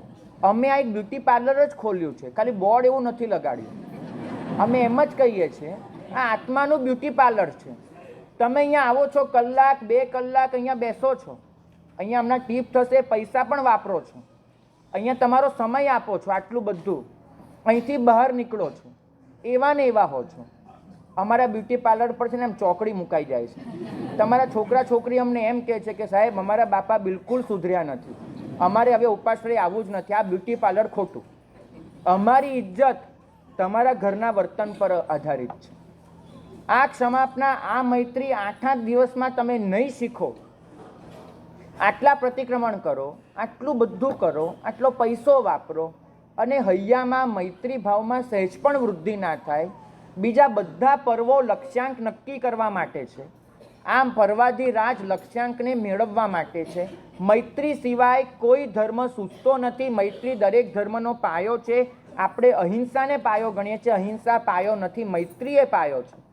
મહાવીરે મૈત્રી આપી, બુદ્ધે કરુણા આપી, ઈસુએ પ્રેમ આપ્યો અને મોહમ્મદ પૈગંબરે ભાઈચારો આપ્યો. ચારે ધર્મના 4 મહાન પુરસ્કર્તાઓ એમને દુનિયાને એક એક સંદેશો આપ્યો છે. પૈગંબર સાહેબે બાજુવાળાને, તમારા પાડોશીને પહેલો પ્રેમ કરજો, ભાઈચારો શીખવાડ્યો. આજે મુસલમાન કોમ્યુનિટી એકબીજા સાથે જેટલા ભાઈચારાથી જીવે છે ને, એવો તો દુનિયાનો બીજો કોઈ ધર્મ નહીં જીવતો હોય. તો આ ભાઈચારો મોહમ્મદ પૈગંબર સાહેબે આપ્યો. ઈસુ ખ્રિસ્તે પ્રેમ આપ્યો કે તું બીજાને પ્રેમ કરવાનું શીખજે. બુદ્ધે કરુણા આપી આ સૃષ્ટિને અને મહાવીર સ્વામીએ મૈત્રી અને અહિંસાનો સંદેશો આપ્યો. કોઈ પણ ધર્મના સ્થાપકની કિંમત અનુયાયીથી નક્કી થતી હોય છે. તમે અનુયાયી છો, તમારાથી નક્કી થશે મહાવીરની કિંમત, તમારાથી નક્કી થશે જૈન ધર્મની કિંમત. તમે કદાચ કોઈની જોડે બેઈમાની કરો છો ને, ત્યારે મગનભાઈ નથી વગોવાતા, ત્યારે વગોવાય છે મગનભાઈનો જૈન ધર્મ, ત્યારે વગોવાય છે મગનભાઈનો પીળો ચાંદલો, વગોવાય છે મગનભાઈએ બાંધેલી રક્ષા પોટલી, વગોવાય છે મગનભાઈના માથે જે ગુરુના બેસના છે ગુરુ, વગોવાય છે મગનભાઈ જેની પૂજા કરે છે, જેના નિર્દેશ પ્રમાણે જીવે છે એ મહાવીર. તમારા વર્તનથી એ વગોવાય છે અને તમે જ્યારે કોઈને સ્વીકારો છો ત્યારે આ બધું જ એ ઉજળું બને છે. આજનો દિવસ એ મિત્તિમે સવ્વ ભૂએ સુનો છે. માફી આપી દેજો અને સામું માફી આપી આપીને ફરીથી યાદ ન કરાવતા. ઘણીવાર એવી ટેવ હોય છે, મેં તને કેટલી વખત માફ કર્યો છે તને યાદ છે ખરું? અત્યાર સુધી કેટલી વખત મેં કેટલું જતું કર્યું તને ખબર છે? યાદ આવે છે કશું તને? જો તો આવી રીતે યાદ કરાવવું જ હોય તો માફી આપવાનો મતલબ શું છે? સિલકમાં બધું જ સંગ્રહી રાખ્યું છે. મતલબ શું છે? અબોલા તો બિલકુલ નહીં. ઉપેક્ષાનો મતલબ ક્યારે આ શાસનમાં અબોલા નથી થતો. આપણને કોઈ માણસ ગમતું, કંઈ ગણગમતું થાય, કંઈ પણ થાય, કદાચ કશું કહી ન શકાય એટલે આપણે ધરી લઈએ મૌન. ભલે હું તો મૌન છું, હું તો શાંત છું, પણ તમારું મૌન પણ એવું પેલા પરિકરની અણીની જેમ ખૂંચ્યા કરે એવું મૌન, વારે વારે વાગ્યા કરે, આવું મૌન હોય તમારું. હમણાં જ એક જગ્યાએ વાંચ્યું હતું, વાત કદાચ સાચી હશે, કદાચ ખોટી હશે. વાંચ્યું તો એક બહેનપણીએ બીજી બહેનપણીને પૂછ્યું કે ડાયમંડ સેટ બહુ જ સરસ છે, કેટલાનો આવ્યો? તો એને કીધું કે કંઈ નહીં, 3 દિવસના અબોલા ને 3 દિવસનું રડવાનું, આમાં ડાયમંડ સેટ આવી જાય છે. કોઈ આની કિંમત હોતી નથી. આ અબોલા પરિકરની જેમ વાગે, તમે એમાંથી બહાર જ ન નીકળી શકો. આવી ઉપેક્ષા કરતાં તો સારું છે કે એકવાર લડી નાખો. અમે કર્મગ્રંથ ભણીએ ને, ત્યાં વેદની વાત લખેલી આવે છે. પુરુષ વેદ કેવો, તેમાં લખ્યું છે કે ભડકા જેવો, અચાનક જાગી ઉઠ્યું, પણ સારું એ કે શમી પણ જલ્દી જાય. લખ્યું સ્ત્રી વેદ કેવો, તો કે બકરીની લીંડીના અગ્નિ જેવો, ધીમે ધીમે ધીમે ઝબૂકે અને પછી ક્યાંય સુધી ચાલ્યા કરે, ઉપરથી શાંત પણ અંદરથી ચાલ્યા કરે, એ શાંત નથી. વેદની વાત તો બાજુમાં મૂકો. હું ખરેખર કહું કે ક્રોધમાં પણ આવી પરિસ્થિતિ આવે છે. જનરલી પુરુષનો ક્રોધ હોય છે આમ ભડકા જેવો હોય, એકદમ જાગી ઉઠે, કંઈનું કાંઈ બોલી નાખે, મારી બી બેસે, પૂરું થઈ જાય, પછી બહુ મગજમાં લઈ લઈને નહીં ચાલે. સ્ત્રીના ક્રોધમાં ઘણી વખત એવું થાય, બોલી ન શકે, કરી ન શકે કશું, પણ મગજને મગજમાં ઘુમરાયા કરે. રસોઈ બનાવતા હોય, આમ ગયા તેમ ગયા, કાંઈ પણ મગજમાં એની એ કેસેટ ચાલ્યા કરે. અને આ જે વસ્તુ છે એ એને અંદરથી આખરે નુકસાન એમાં શરીરને થાય, આખરે નુકસાન એમાં મગજને થાય, નુકસાન કામને થાય. ઘણી વખત છોકરાઓ પર એ ક્રોધ ઉતરી જાય કે ભાઈ આ બધું એના સરભર ત્યાં બધું થઈ જાય. તો આને લીધે પરિવારની એક સુખાકારી હણાતી જાય. જૂનું યાદ કરવાનું તો છોડી જ દેવું પડશે. કેટલાક વ્યવહારિક ઉપાયો કોઈના માટેનો ક્રોધ ખલાસ કરવા માટેના, કેટલાક વ્યવહારિક ઉપાય દેખાડું, કેટલાક તત્વાર્થ સૂત્રમાં આપેલા શાસ્ત્રીય ઉપાય દેખાડું. પહેલો ઉપાય છે કાલક્ષેપ. ગમે તેટલો ક્રોધ આવે પણ સમયને પસાર થવા દો, રિએક્ટ જલ્દી નહીં કરો. અબ્રાહમ લિંકન ગમે તેવો કાગળ લખવાનો હોય, આજે કાગળ લખે, પોસ્ટ કાલે કરે. 24 કલાક પછી એકવાર એ કાગળ વાંચે, પછી પોસ્ટમાં આપે. કેમ? આપણને જ્યારે ક્રોધ આવે છે ને ત્યારે મોઢામાંથી એવા વેણ નીકળી જાય, કદાચ 2 કલાક પછી આપણને કોઈ કહે કે તમે જે બોલ્યા તેની તે સહી કરી આપો, આપણે સહી કરવા બી તૈયાર નહીં થઈએ. તો ક્રોધને એકવાર પસાર થઈ જવા દો. પેલા વંકચુલને ખબર છે, ગુરુએ એક બાધા આપી હતી કે કોઈને પણ મારવાનું મન થાય 7 ડગલા પાછો હટજે. પછી કેમ 7 ડગલાનો ત્યાં શું મતલબ છે? એક વિચારવાનો ટાઈમ. તમને અંદર ક્રોધ આવે છે, એને રિએક્ટ કરતાં પહેલાં, એને અભિવ્યક્ત કરતાં પહેલાં થોડુંક વિચારો, થોડોક સમય પસાર થવા દો. આ પહેલું એક વસ્તુ છે. 50% સમસ્યાઓ સમાપ્ત થઈ જશે, નક્કી માનજો. પરિસ્થિતિને સમજવાનો પ્રયત્ન કરજો. આપણને તો કોઈ કહે છે ને તરત ઉકળી પડીએ છે, આમ કર્યું નહીં ચલાવ્યું. થોડોક સમય આપજો, પરિસ્થિતિ સત્યને સમજવાનો પ્રયત્ન કરજો. બીજું છે વિસ્મરણ. હમણાં જ મેં કીધું કે નબળું યાદ રાખવાની ટેવ છોડવી પડશે. પોતાની જાત માટે આપણને એટલો બધો આમ ગૌરવ છે. તો આપણી હસ્તીની કિંમત કેટલી? અહીંથી જઈશું ને ભાઈ, બદલાઈ જશે બધું. તમે જુઓ, અમે લોકો અહીંયા આવ્યા ને, અહીંયા જે આ પેલી ટ્રસ્ટીઓના નામની બધી પટ્ટીઓ લાગેલી છે ને, એમાં જુદા નામ હતા. અત્યારે પટ્ટીઓ બદલાઈ ગઈ છે. સંઘ ચાલે છે કે નથી ચાલતો? ચાલે છે, બરાબર છે. હું તમને એમ કહેવા માંગુ છું કે હું નહીં હોઉં, તમે નહીં હો, કોઈ પણ નહીં હોય, દુનિયા તો ચાલવાની જ છે એની રીતે. પોતાની જાતનું એટલું બધું ગૌરવ ન આંકો કે મારા વગર કશું નથી થવાનું, તો કદાચ અંદરથી શાંત રહી શકાશે. મારી પાછળ મારી હસ્તી એ રીતે વિસરાઈ ગઈ, મારી પાછળ મારી હસ્તી એ રીતે વિસરાઈ ગઈ, જળમાંથી આંગળી બહાર નીકળી અને જગ્યા પૂરાઈ ગઈ. પાણીમાંથી આંગળી બહાર કાઢશો ને એ જગ્યા તરત પૂરાઈ જવાની છે, કશું નથી. આપ મુએ પીછે ડૂબ ગઈ દુનિયા. તમે અહીંથી લઈને જશો તમારા ક્રોધ કંકાસ બધું. અને આપણા તો ક્રોધ બી વારસામાં આપેલો. લોખુર કહીને જાય કે આપણા દુશ્મનને ભૂલતો નહીં ભાઈ, મહાવીર આપણો દુશ્મન છે.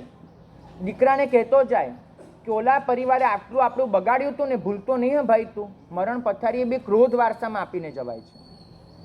તો એક વિસ્મરણ શીખવું પડશે. ત્રીજું શીખવું પડશે રમૂજ વૃત્તિ. કદાચ બહુ ક્રોધ આવે ને તો થોડી રમૂજ કરતા શીખી જાઓ. સેન્સ ઓફ હ્યુમર હોવી જોઈએ, રમૂજમાં કાઢી નાખો. તુકારામની એક વાત કરું. અભંગ, આજે મહારાષ્ટ્રમાં તમે જાઓ, વિઠ્ઠલનો ઉપાસક હોય એ તુકારામને ઓળખતો જ હોય, તો એના જે અભંગો બહુ વખણાય. પણ આટલો મોટો સંત, ઘરમાં એની ઝીરોની વેલ્યુ, લગ્ન કરીને પછી સંત બનેલા, તો ઘર પણ ખરું, ઘર ગૃહસ્થી પણ ખરી, સંતની જેમ જીવે, આવું બધું કર્યા કરે, ઘરમાં કશું ધ્યાન આપી શકાય નહીં. પરિણામ એ આવ્યું કે ઘરમાં ગરીબી રહે અને પત્ની અકળાયા કરે. એક વખત તુકારામ ઘરે આવ્યા, ઘરમાં કશું જ ખાવાનું નથી બચ્યું. પત્નીનું મગજ એટલું બધું, આખી રાત પેલા અભંગો ગાઈને આવ્યા છે, પણ અત્યારે સવારે શું ખાવું, ઘરમાં કશું જ નથી. પત્ની એટલી અકળાયેલી છે. જેવા તુકારામ ઘરે આવ્યા ત્યારે ને ત્યારે એને બહાર ધકેલે. આજે કમાઈને લાવો તો જ ઘરમાં આવવા દઈશ, બાકી નથી આવવા દેવાની. તુકારામે પોતાનો પેલું તંબુરો બાજુમાં મૂક્યો, નોકરી ગોતવા ગયા. બાપ જન્મારામાં કશું કરેલું નહીં, નહીં ધંધો કરતા આવડે, નહીં નોકરી કરતા આવડે, કરે તો કરે શું. ગયા શેરડીના ખેતરમાં, ગામની બહાર. શેરડી પેલે લણવાનું કામ ચાલે. માલિક પાસે ગયા, મને કામ આપો. માલિક તો એને જોઈને પગમાં પડ્યો, અરે આજે પગમાં નહીં, આજે મારે કામ જોઈએ છે, હું કામ લેવા આવ્યો છું, કમાવું છું. માલિકે દાતરડું પકડાયું કે થઈ શકે એટલી શેરડી કાપી દો. 4-5 કલાક બપોર પડ્યા ત્યાં સુધી શેરડી કાપ કરી થાક્યા. ખેડૂતની જેમ કંઈ કાઠું નહીં, થાક્યા. માલિકે જોયું, માલિકે કીધું બસ આજનું કામ પૂરું. તો કે પગાર, તો પગારમાં એક કામ કરો, આ શેરડી વેચાય પછી પૈસા આવે, પગાર તો અત્યારે ક્યાંથી દઉં તમને. એક ભારો ભરીને શેરડી લેતા જાઓ, તમારાથી ઉચકાય એટલી શેરડી લેતા જાઓ, ઘરે જઈને ખાજો. તો ઉચકાય એટલી શેરડી લીધી. તુકારામ આવતા હોય રસ્તામાં તો લોકો તો બધા ટોળે વળવાના જ છે. બાળકો આવે, અરે આપો ને, આપો ને, લે બેટા, હા લે. એક શેરડીનો સાંઠો એને પકડાયો, લો માડી તમારે તો હોય જ ને, લો તમે. એમ કરતાં કરતાં ઘરે પહોંચ્યા, કુલ બચ્યો એક સાંઠો. એક સાંઠો હાથમાં લઈ અને ઘરનો દરવાજો ખટખટાયો. પત્ની તો કેટલી આશા રાખીને બેઠેલી, આશા કરતાં વધારે તો આક્રોશ શબ્દ વાપરું, પણ આશા આક્રોશ જે બી ગણો. બપોરના 1-1:30 વાગ્યો હશે અને એને તો આશા સાથે બહારનું ખોલ્યું. અને તમે વિચાર કરો કે પેલો એક સાંઠો આમ હાથમાં લઈને ઊભો હોય, કેટલું મગજ છટકે. પત્નીનું એટલું મગજ ગયું.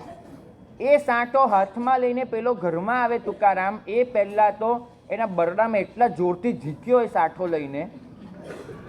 સાંઠો છે ને જાડો હોય, બરડામાં ઝીંકાયો, સોળ ઉઠી ગયો. અને એટલે જોરથી પત્નીએ ફટકાર્યું હતું કે સાંઠાના 2 ટુકડા થઈ ગયા. આટલે જોરથી માર્યું હતું. અને તુકારામ એને બંને ટુકડા જમીનથી હાથમાં લીધા. એક ટુકડો તેના હાથમાં, એક ટુકડો નીચે પડેલો, હાથમાં લીધો. અને પત્નીને કે વાહ, ભગવાને દુનિયાની સૌથી સારી સ્ત્રી મને આપી. અરે હું વિચાર કરતો હતો કે એક સાંઠો હું ખાઈશ કે તું ખાઈશ, પણ તે આ સાંઠાનો નિકાલ, તારા હાથમાં છે તારો સાંઠો, આ છે મારો સાંઠો, તે નિકાલ મને કરી આપ્યો. આ રમૂજ વૃત્તિ એ તમને ક્રોધમાંથી ઉગારી લેશે. અલબત્ત આ કથા મારે 3જી વાર કહેવાની થઈ છે. એક વખત એવો અનુભવ થયો, આ કથા કીધી પછી બપોરના સમયે એક બેન મળવા આવ્યા. મને કે મારા આવો પતિ મેળવવો હોય તો આપણે કેવા જાપ કરવા પડે? આપણે ત્યાં કોઈ વ્રત ખરું કે આવો પતિ મળે? મેં કીધું બેન, જાપ તો પછી કરવા ન આપું, પહેલાં એકવાર ટ્રાય તો કરી જુઓ, કદાચ આ ભાવમાં પણ એવું જ હોય, તમે ટ્રાય તો કરી જુઓ તો તમને સમજાશે. તો વાત એ છે કે રમૂજ વૃત્તિ જો જીવનમાં રાખશો ને, ઘણા ક્રોધમાંથી બચી જશો. ચોથી વાત, કદાચ એ નથી થતું આપણાથી તો નિમિત્તોથી દૂર રહો. ઘણી વખત એવું બને છે કે જે વ્યક્તિ સાથે આપણે રહીને જીવનમાં આપણને સતત એમ થાય છે કે મારે એડજસ્ટ થયા જ કરવું પડે છે, બધું કોમ્પ્રોમાઇઝ કરવું પડે છે. અને અમુક વ્યક્તિ એવી જ હોય છે, તમે ગમે તેટલું એના માટે કરો, એને ક્યારેય કદર નથી હોતી, એનામાં સમજણ જ નથી આવતી. અંદર એ જાતનું છે ને, અમુક વસ્તુ કેવી હોય, ફેક્ટરી ડિફોલ્ટ હોય, મતલબ ફેક્ટરીમાંથી જ માલ એવો આવ્યો હોય, એમાં તમે કંઈ બદલી જ ના શકો. એટલે એમાં તમે ગમે તે કરો, કોઈ ફરક જ નહીં પડે. તો એવી વ્યક્તિઓથી પછી શાંતિથી દૂર થઈ જાઓ. પણ દૂર થયા પછી પેલી વ્યક્તિની વોચ નહીં રાખો, એ શું કરે છે શું નહીં એની વોચ નહીં રાખો. દૂર થાવ છો તો પૂરેપૂરા દૂર થઈ જાઓ. આમાં તો કેવું થાય, આવી રીતે ઇવન અમારી જાણમાં એક ભાઈ બહેન, એટલે પતિ પત્ની એમને ડિવોર્સ લીધા. ડિવોર્સ લીધા પછી બહુ નહોતું સચવાતું, ડિવોર્સ લીધા, ચલો ઠીક છે, ડિવોર્સ લઈ લીધા છે. પછી પત્ની છે ને, અમારા સાવિકા હતા, બંને જણ પરિચિત, પણ ખબર નહીં એવું અમારી પાસે આવ્યા. ડિવોર્સ લીધાને લગભગ 1.5 વર્ષ થઈ ગયું હશે. મારી પાસે આવ્યા, મને કે જો આ કેવો નાલાયક માણસ છે. મેં કીધું કેમ, શું થયું? મને કે જો એને તો ફોટા જુઓ, એને તો એના ફ્રેન્ડ સાથે બધું જ ગોતી લીધું, હું અહીંયા એકલી રહી ગઈ ને, એ તો એની જિંદગીમાં શાંતિથી જીવે છે. તો મેં કીધું બેન, 1.5 વર્ષથી જેને છોડી ચૂક્યા છો તેની જોડે પાછળ એ શું કરે છે ને શું નથી કરતો, ફેસબુક ને આ તે આ બધા વોચ શેની રાખો છો? આપણે છૂટીને પણ મનથી નથી છૂટતા હોતા. એને સારું છે કે નિમિત્તોથી સંપૂર્ણ દૂર થઈ જાઓ, ડિસ્કનેક્ટેડ થઈ જાઓ, તો એ ઘણી વખત ક્રોધથી બચી જશો. છેવાય એ પણ નથી થતું આપણાથી.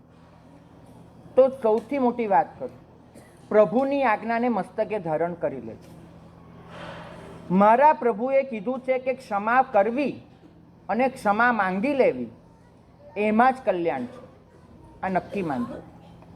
મહાપુરુષોને યાદ કરજો, જેમને પોતાના જીવનમાં મારા તમારા કરતાં અત્યંત કપરી પરિસ્થિતિ અનુભવેલી છે, પસાર થયેલા છે. એક વાત કરું તમને, અમારા યશોભદ્ર સુરી મહારાજ, મારા દાદા ગુરુના ગુરુ યશોભદ્ર સુરી મહારાજ અમદાવાદમાં પોતે કશેક જઈ રહ્યા હતા અને પાછળથી રસ્તો આખો ખાલી, પણ પાછળથી સ્કૂટરવાળાએ કંઈક ધ્યાન નહીં આપ્યું. યશોભદ્ર સુરી મહારાજ સાથે પાછળથી સ્કૂટર ભટકાડી દીધું. મારા સાહેબ પડ્યા, પણ થયું એવું કે રસ્તાની ધારે પથ્થર હતો અને એ પથ્થર એની સાથે એમનું માથું ટીંચાઈ ગયું.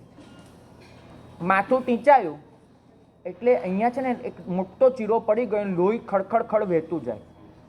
આખા રસ્તે બીજું કોઈ જ હાજર નહીં. સવારનો ટાઈમ હતો. એ સ્કૂટરવાળા ભાઈ અને મહારાજ બહુ દૂર દૂર થોડાક લોકો હતા, જેમને જોયું કે કોઈક પડ્યું છે, કાંઈક થયું છે, તો બધા દોડીને આવતા હતા. ઓલો સ્કૂટરવાળો એટલો ગભરાઈ ગયો કે મહારાજ મને માફ કરો, મહારાજ માફ કરો. અજયનભાઈ હશે કોઈ, મહારાજ માફ કરો. મને તો કંઈ ને કંઈ બિચારો બોલતો જાય, કરતો જાય. સ્થિતિ એવી કે સ્કૂટર પર લઈને એમને ક્યાંય લઈ જવાય નહીં. યશોભદ્ર સુરી મહારાજ એમને પેલા સ્કૂટરવાળાને એક જ વાત કહી કે ભાઈ, બીજું બધું તું છોડ, પહેલાં અહીંથી જતો રહે. બીજું બધું છોડ, તું પહેલાં અહીંથી જતો રહે, નહીં તો આ લોકો આવી અને તને મારશે. અને અમારા જૈનોને જો ખબર પડી કે તે મારી સાથે સ્કૂટર ભટકાડ્યું હતું, તો એ લોકો તને હેરાન કરે એવું બની શકે છે. માટે તું પહેલાં અહીંથી ભાગી જા. અને સ્કૂટરવાળાને આજ્ઞા આપીને, સોગંદ આપીને ત્યાંથી ભગાડ્યો. લોકો આવ્યા ત્યાં સુધીમાં સ્કૂટરવાળો જતો રહ્યો હતો. પાછળથી થયું એવું કે સ્કૂટરવાળા ભયથી પોતાની આ વાત સહન ન થઈ, એને સાધુ મહારાજ આગળ આવીને વાત કરી કે આવું થયું છે મારા હાથે. સંઘે એને સાંત્વન આપ્યું, જે કરવું જોઈએ બધું એની જોડે કર્યું. પણ મારી વાત એ છે, યશોભદ્ર સુરી મહારાજ એ પછી એ જે ચિરાયું હતું બધું, એમાં ને એમાં પાછળથી કાળ પણ કરી ગયા, પછી જીવ્યા પણ નહીં પોતે. પણ મારે આ વસ્તુ કહેવી છે કે મરતી વેળાએ પણ સામેવાળો એને કોઈ આફત નહીં આવવી જોઈએ, આ વિચાર આવવો, આ કોઈ નાની સૂની ઘટના નથી. અને આવી ઘટના કંઈ એક મહાપુરુષ સાથે નથી થઈ. જેને જેને ભગવાનની મૈત્રીને હૈયામાં વસાવી છે, એ જીવ ક્ષમાપના આપી શકે છે. મને એટલું કહેજો કે તમારી સાથે બનેલી ઘટનાઓ એ આનાથી તો બહુ મોટી નથી ને. યાદ કરજો, કદાચ છેલ્લું એક ઉદાહરણ આપું તમને. આ ઉદાહરણ સાથે અત્યારે વ્યાખ્યાન અટકશે.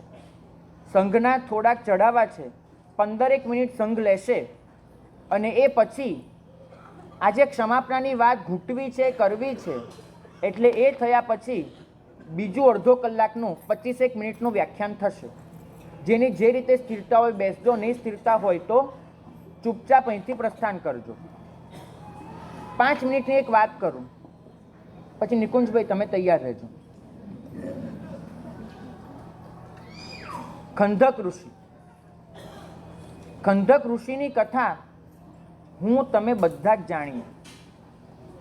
સગી બહેન જ્યાં પરણાવેલી છે, રાજ્યમાં પોતે આવ્યા છે, પોતે ગોચરી લેવા જઈ રહ્યા છે. એક સમયના રૂપનો અંબાર પ્રતાપી રાજકુમાર છે. આજે શરીર એવું સુકાઈ ગયું છે કે માંડ માંડ ઓળખી શકાય કે આ પેલા સ્કંધક રાજકુમાર છે, એવું શરીર થઈ ગયું છે. લોકો તો ઓળખતા જ નથી, પણ બેન ઓળખી ગઈ. વર્ષો કાઢ્યા છે પોતાના ભાઈ સાથે, બેન ઓળખી ગઈ. બેન પોતે નગરની રાજરાણી છે, ઝરૂખે બેઠી છે, અને એ રાજરાણી એને પોતાના ભાઈની આ સ્થિતિ જોઈ કશું જ કરી શકે એમ નથી. દુનિયાની સૌથી મોટી આપણી કમનસીબી કઈ હોય ખબર છે? આપણે જેને અત્યંત ચાહતા હોઈએ, જે વ્યક્તિને આપણે આપણા હૈયામાં સમાઈને બેઠેલા હોઈએ, એ વ્યક્તિ દુઃખી થતી હોય, એ વ્યક્તિને કષ્ટ પડતું હોય, અને આપણે ચાહવા છતાં પણ એને સહેજ પણ આપણે બહાર ના કાઢી શકીએ. એને આપણે કશો સપોર્ટ ન કરી શકીએ. આ બહુ કપરી પરિસ્થિતિ હોય છે. એ રાજરાણી એ ચોધાર આંસુએ રડે છે. પોતાના ભાઈની આ સ્થિતિને બદલી શકે એમ નથી, કાંઈ જ કરી શકે એમ નથી. એને ખબર છે કે મુક્તિનો માર્ગ આને પકડી લીધો છે, આ માણસ ચાલી નીકળ્યો છે એ માર્ગે.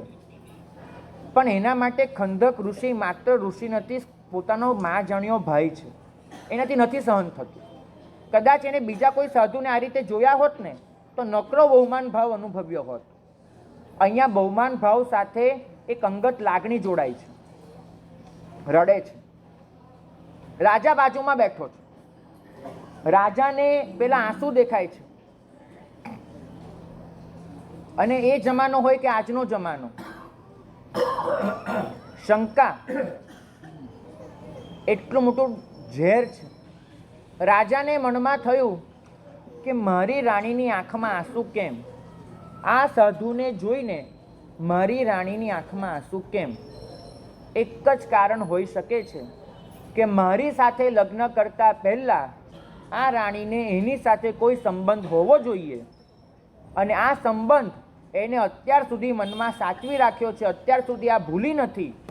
હવે જો એને પૂછવા જાઉં, આ વાત જાહેર થાય તો મારી બદનામી થાય, ન્યાય તોડવા જાઉં મારી બદનામી થાય, પેલા સાધુને બોલાવીને પૂછું મારી બદનામી થાય. મૂળ જ ન જોઈએ. જ્યાં સુધી આ સાધુ જીવતો હશે આ નગરમાં ફરતો રહેશે અને મારી રાણી એ મને સાચા દિલનો પ્રેમ નહીં કરે. શું કરવાનું? આ સાધુને જીવતો રખાય નહીં. અને આ સાધુ એને સામાન્ય મોત ન હોય ભાઈ, સામાન્ય મોત ન હોય. એને મારી રાણી સાથે કુકર્મ કર્યું, સીધું જ કર્યું મારી રાણી સાથે.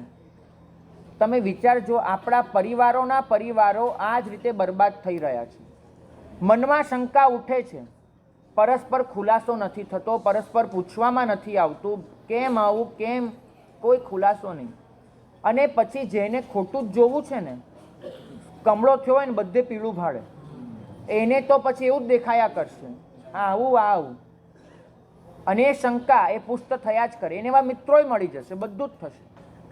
રાજા કહે કે આને તો તડપાઈને મારવો જોઈએ. સાધુના વેશમાં ઢોંગી છે, તડપાઈને મારવો જોઈએ. પાસે ઉભેલો સેવક એને બોલાવ્યો, બોલાવીને કહી દીધું કે આ જે સાધુ દેખાય છે એ સાધુને ત્યાં પકડી પાડ. હા, આના દેખતા નહીં, આને તો મારે છેલ્લે આંચકો આપવો છે. આ ગલીમાંથી એને પસાર થઈ દેવા દેજે, અને આ ગલીના છેડે આ સાધુ પહોંચે એને ત્યાં જ ઊભો રાખજે, અને એના શરીરની એકે એક ઇંચ જીવતી ચામડી મને જોઈએ છે. એની જીવતી ચામડી ઉખેડીને મને આપ. એ સાધુનું કલ્પાંત મને સંભળાવવું જોઈએ, એ સાધુની ચીસો મને સંભળાવવી જોઈએ. એ સાધુ તરફડીને જીવ આપે, એના શરીરની માથાથી ચાલુ કરીને પગના અંગૂઠા સુધીની જીવતી ચામડી મને જોઈએ. અને જો આ કામ તું ન કરી શક્યો તો આ કામ તારી સાથે હું કરીશ. તારી જીવતી ચામડી હું ઉખેડીશ, જા. રાજા એની આજ્ઞા છે, કોઈ ન્યાય તોડવાનો નથી. પેલો સેવક દોડે છે, ખભે અહીંયા કમર પટ્ટે એને છરી ભેરવેલી છે, અને છરી હાથમાં લઈ અને સેવક દોડે છે. પોતાની સાથે 2 સૈનિકને લીધા છે. બીજા 2 સૈનિકને કીધું છે કે તમે બીજા 4ને લઈને આવજો. કદાચ પેલો સાધુ ઊભો ના રહ્યો તો, છટપટ કરી તો, પ્રતિકાર કર્યો તો, કદાચ આવું કામ એના સાથે થઈ રહ્યું છે જોઈને કોઈ બીજાએ હુમલો કરી દીધો તો, એને બધી જ ગોઠવણ કરી રાખી છે. અને પોતે જઈ અને પેલા મહારાજને પકડીને ઊભો રહે. મહારાજ એને તો પહેલી વખત જિંદગીમાં કદાચ કોઈ આવી રીતે બોલાવ્યા હશે. એને ડોકું પાછળ કરીને જોયું તો હાથમાં ચપ્પુ લઈ, છરી લઈ અને પેલો એક સૈનિક દોડતો આવે છે. મહારાજ શાંતિથી ઊભા રહી ગયા. એ બાવા સાંભળ, રાજાનો હુકમ છે, કે તને અહીંને અહીં ઊભો રાખવાનો છે. ભલે ભાઈ ઊભો છું, આ તારા હાથમાં જે પકડ્યું છે ને બધું નીચે મૂકી દે. ભલે મૂકી દીધું બધું. સાંભળ, તારી જીવતી ચામડી ઉતારી લેવાની છે. આ શરીરની જીવતી ચામડી સંભળાય છે, ઉતારી લેવાની છે. અને ખંદક ઋષિ એને પેલા સૈનિકને પૂછ્યું સુદ્ધા નથી કે કયો ગુનો કયો વાંક, શેના માટે ઉતારવાની છે, કશી જ નહીં વાત. ભલે ભાઈ રાજાની એવી આજ્ઞા છે તો તારે તારું કામ બજાવવું જોઈએ, ઉતારી લે ભાઈ, આટલી સહજ ઉતારી લે. જાણે પેલા માથાના વાળ ઉતારીને આપવાના હોય ને એટલી સહજતાથી ઉતારી લે. પણ ભાઈ એક વાત સાંભળ, આ મારો ઓઘો ને મારી મુપત્તિ આ બંને છે એ મેં જે ચારિત્ર લીધું ને એના ચિહ્નો છે. તું મારી ચામડી ઉતારે એમાં તને આ બે વસ્તુ તો નહીં નડે, તો એને મારી પાસે રાખવા દઈશ. મારી એટલી ઈચ્છા છે કે ચામડી ઉતરતા ઉતરતા મારો જ્યારે જીવ નીકળે ને ત્યારે આ બંને વસ્તુ મારી પાસે હોય. મારી ખાલી એટલી ઈચ્છા છે, એ બે વસ્તુ મને મારી પાસે રહેવા દઈશ, બીજું બધું છોડી દઉં છું. ભલે ભલે એટલું રાખ, એના દિલમાં થોડી દયા વસી હશે એટલું રાખ.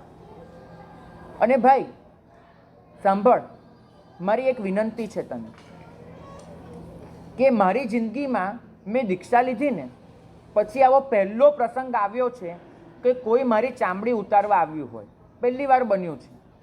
મને ખબર નથી કે ચામડી ઉતારતી વખતે કઈ રીતે રહેવું જોઈએ, કઈ રીતે બેસવું જોઈએ, શું કરવું જોઈએ.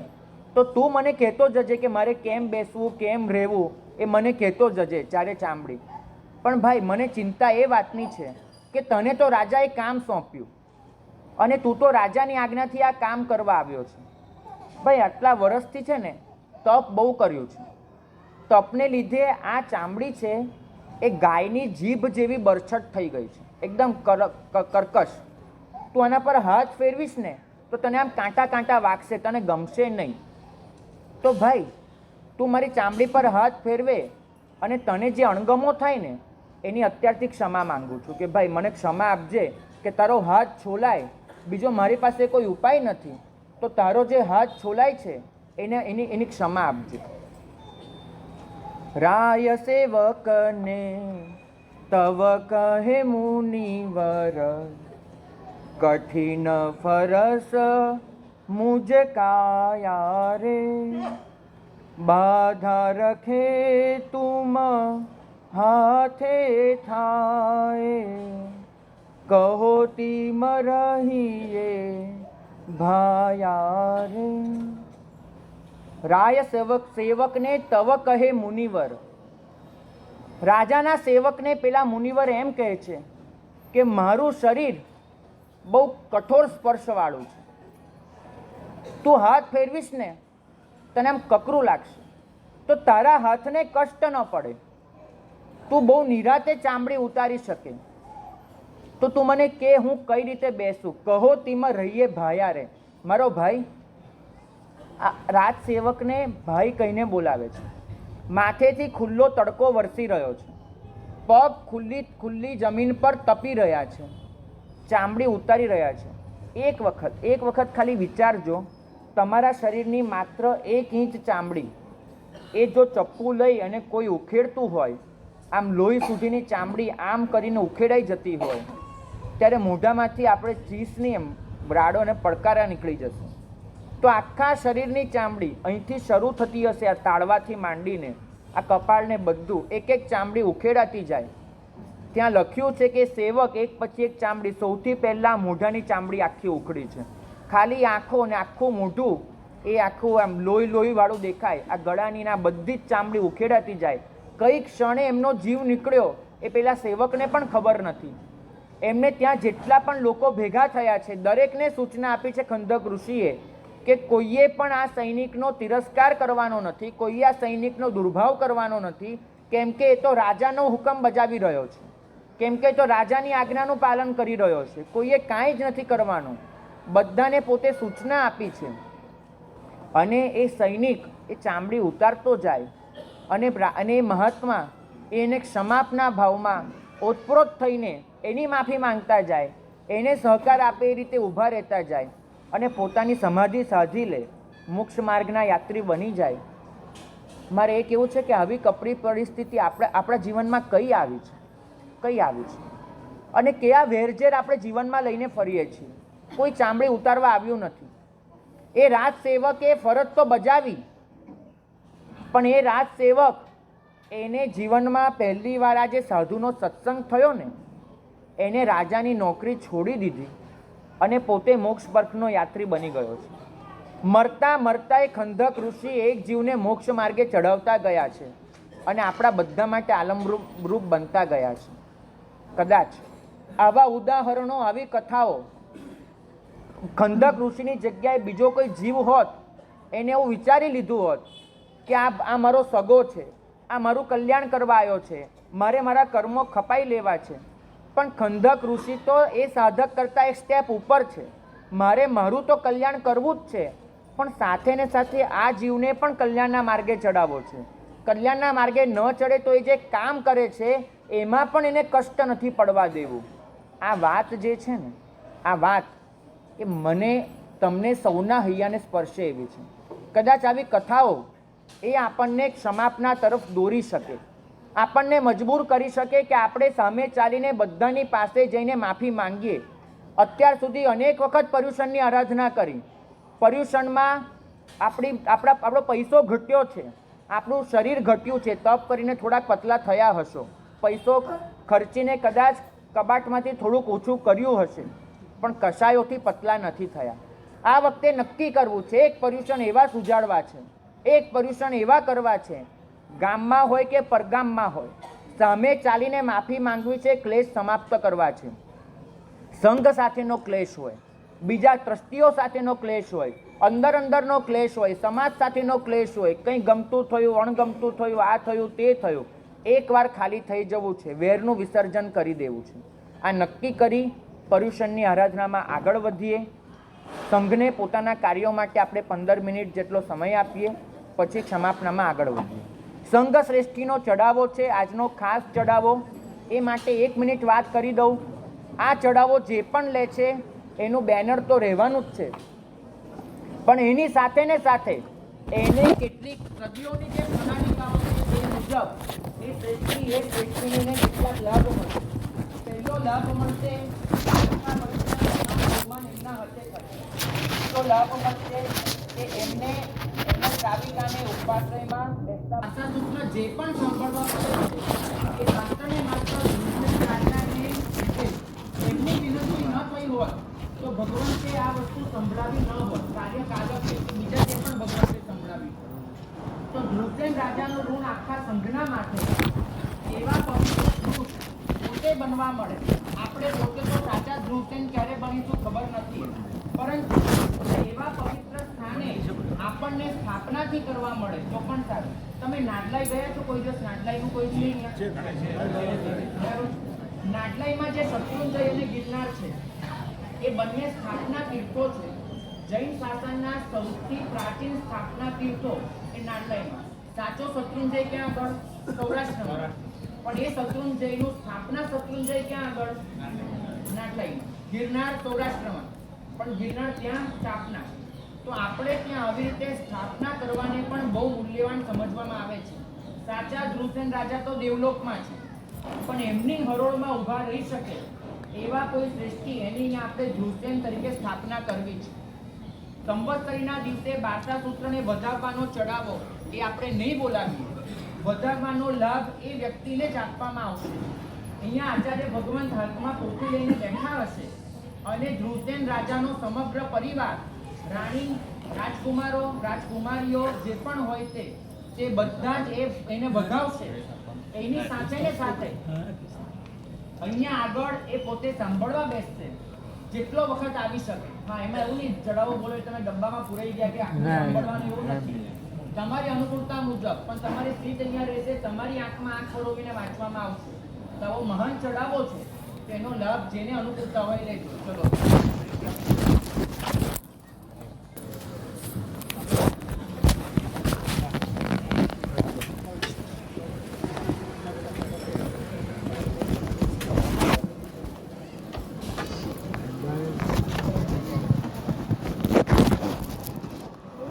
તો દરેક વ્યક્તિને થઈ જાય છે.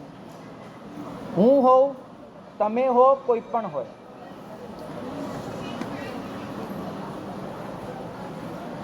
ક્રોધ તો કોઈને પણ થઈ જાય. સામે નિમિત્ત આવે એ થયા વગર રહે જ નહીં. પણ એવે વખતે ક્રોધમાંથી બચી કેમ શકાય એના ઉપાયો શાસ્ત્રમાં પણ દેખાડવામાં આવ્યા છે. તત્વાર્થ સૂત્ર એ આ એક જણ કહેજો ને, મારો અવાજ આ મશીનને તો નહીં પહોંચી શકે. જો ગમે તે કરું, આ મશીનનું ખાસ કહેજો. કોઈ જાય છે ગયા છે. તત્વાર્થ સૂત્ર એમાં ક્રોધમાંથી બચવા માટે આવી ગયા પછી પાછું કેમ વળી જવું તેના માટે 4-5 સરસ ઉપાય દેખાડવામાં આવ્યા છે. એ ઉપાયની વાત કરી અને આજનું પ્રવચન સમાપ્ત કરીશું. આ ઉપાયો મને પોતાને બહુ કારગત લાગ્યા છે, અનુભવે પણ એ સાચા પડ્યા છે. અને જેને જેને આ ઉપાયો અજમાવ્યા છે બધાને લાભ થયો છે. પહેલી વાત, ક્રોધ આવે તો બાળ સ્વભાવની વિચારણા કરજો. બાળ સ્વભાવ એટલે માનસિક વિકલાંગતા. આજે અહીંયા અવાજ ક્યાંથી આવે છે? આમાં ને વરસાદ નહીં, કોઈ વાતોનો અવાજ છે. વરસાદનો અવાજ તો મીઠો લાગે છે યાર, વાતોની વાત કરીને. અહીંયા કોઈ વ્યક્તિ આવે છે, એને 2 આંખ નથી અને ચાલતા ચાલતા તમારી સાથે ભટકાઈ જાય છે, તો તમે એના પર ગુસ્સો કરશો કે એને હાથ પકડીને સારી જગ્યાએ લઈ જશો? બહુ સ્વાભાવિક. તો આપણને આંખોની વિકલાંગતા સમજાય છે અને માટે કરુણાને પાત્ર સમજીએ છીએ. ઘણાને આ આંખો હોય છે, મનની આંખો નથી હોતી ભાઈ. આવીને આપણી સાથે અથડાઈ જાય છે, આપણને ગબડાવી પાડે છે, આપણને વિચલિત કરી નાખે છે, હેરાન કરી નાખે છે. તો તે વખતે જેમ એક અંધ માણસ સાથે આપણે વર્તન કરીએ એવી રીતે પેલી વ્યક્તિ સાથે વર્તન કેમ ન કરી શકાય? આવો પ્રશ્ન તત્વાર્થમાં પૂછવામાં આવ્યો છે. શા માટે નહીં? હું સમજુ છું કે આ બોલવું જેટલું સહેલું છે ને એટલું આચરણમાં મૂકવું બિલકુલ સહેલું નથી જ. એક સરસ પ્રશ્ન હમણાં આવ્યો તમારામાંથી જ કે માફી માંગવા આપણે સામેથી એની પાસે ન જઈએ, મનથી માફ કરી દઈએ તો ચાલે કે ન ચાલે? એક મિનિટ. અમુક સંજોગો જોવાના. સામે જીવ કમઠ જેવો બેઠો છે, મરુભૂતિ માફી માંગવા ગયો છે અને સામે એની માફી એ પણ પેલાનો ક્રોધ વધાર્યો છે, માથે પથરો ઝીક્યો છે, મર્યો છે અને એક ભાવ એનો હાથી તરીકે બગડ્યો છે. તો સામેવાળી વ્યક્તિ એ ક્રોધના એવા પરિણામ ધરાવતી હોય કે આપણી માફી એનો ક્રોધ વધારી દે છે, તો એ સંજોગોમાં રૂબરૂ માફી માંગવા નહીં જવાનું. બીજી વાત, ઘણી વખત સામેવાળી વ્યક્તિ આપણે માફી માંગવા જઈએ એને આપણી નબળાઈ ગણી લેતી હોય છે. આવ્યો ને બેટો શરણે આવ્યો ને, એકદમ હું કહેતો હતો આને પગે પડતા આવવું જ પડશે, છૂટકો નથી થવાનો. જો આવું વિચારતી હોય સામેવાળી વ્યક્તિ તો અવશ્ય એકવાર એની માફી માંગી લેવી, કેમ કે આપણે ચોખ્ખા થઈ જવું. પણ વારે વારે ચોખ્ખી ભાષામાં કહું તો બહુ ભાવ નહીં આપતો, કેમ કે સામેવાળો એનાથી અભિમાનમાં ચડતો જશે. ત્રીજી વાત, જ્યાં તમારી માફીની કિંમત જ નથી થતી એવી જગ્યાએ પણ એક વખત તો રૂબરૂ માફી અવશ્ય માંગી લેવી, પછી છોડી દેવું. પણ મનમાં બિલકુલ ક્લેશ ન રાખવો, આટલું નક્કી કરીને ચાલશે. શું ભાઈ? પીગળવાની શક્યતા હોય છે. 2 સામેવાળી વ્યક્તિને ઓળખી લેવી પડે. મજબૂત તો બંને જણ હોય, પોલાદ બી હોય, પથ્થર પણ હોય. પોલાદને ગરમી આપો પીગળે, પથ્થરને ગરમી આપો નહીં પીગળે. તો સામેવાળાને ઓળખતા તો શીખવું પડશે. પોલાદ હોય તો પીગળવાની પૂરી મહેનત કરજો, અને પણ પોલાદ હોય કે પથ્થર, મનથી નક્કી કરજો કે મારા મનમાં મારે ક્લેશ નથી રાખવો. એક વખત તો અવશ્ય માફી માંગી લેજો, આટલું નક્કી. બીજી વાત એ વિચારી શકાય કે મારા પહેલાં કરેલા કર્મોનું ફળ છે. કોઈ પણ વખત આપણા પર કોઈને અણગમો જન્મે, આપણને કોઈ છેતરે, આપણી સાથે કોઈ બગાડે, એમાં આપણા કર્મો સિવાય કારણ નથી હોતું, એ તો નક્કી જ છે. તો પોતાના કર્મોને જોઈને પણ પાછું ફરી શકાય છે. આમાં થાય છે એવું, હું તમને એક સીધી વાત પૂછું. તમે રસ્તે જતા હો, અચાનક તમારી ગાડી બહુ સરસ ચાલી રહી હોય, અચાનક સાઇનબોર્ડ તમને જોવા મળે કે 10 મીટર પછી ખાડો આવે છે, તમારી ગાડી અંદર પડી શકે છે, માટે ગાડી અટકાવી દેજો. સાઇનબોર્ડ જોવા મળે તો તમે સાઇનબોર્ડ પર ગુસ્સો કરો કે એના પર ખુશ થાવ કે આ સાઇનબોર્ડ સારી વસ્તુ છે? શું કરશો તમે? સારી વસ્તુ છે, ખુશ, તમે રાજી થશો. એને બદલે તમે પૂછું છું કે સારું કોઈ કામ કરવા માટે તમે નીકળી રહ્યા હો, બરાબર તમે ઊભા થાવ અને કોઈ જોરથી છીંક ખાય તો તમે ત્યાં આગળ એના માટે નારાજગી કરો છો કે રાજી થાવ છો? એ તો તમને એમ જ કહી રહ્યું છે, એ વ્યક્તિ સાઇનબોર્ડ છે, ખરેખર તો છીંક ખાનાર, કે ભાઈ તું જે કામ કરવા જઈ રહ્યો છે એમાં તને તકલીફ થઈ શકે છે, શુકનની રીતે તકલીફ થઈ શકે છે, માટે તું અટકી જજે. બરાબર? સાઇનબોર્ડ લગાડનારનો આભાર માનો છો, છીંક ખાનારને ધમકાવો છો કે સાલા અપશુકન યાર, બરાબર અત્યારે તને છીંક ખાવાનું સૂઝે છે. બરાબર જોજો કે જ્યાં જ્યાં વ્યક્તિ તમને સાચું સમજાવવા આવે છે ત્યાં તમે એના પર ગુસ્સો કરતા હો છો. તો આ પણ સમજાય કે મારા કર્મોનું ફળ જે મને મળી રહ્યું છે એ આ વ્યક્તિ દ્વારા મળી રહ્યું છે, આ તો નિમિત્ત છે, તો નિમિત્ત પર ક્લેશ ન કરતા. ત્રીજી વાત કે ક્ષમાના લાભ વિચારજો.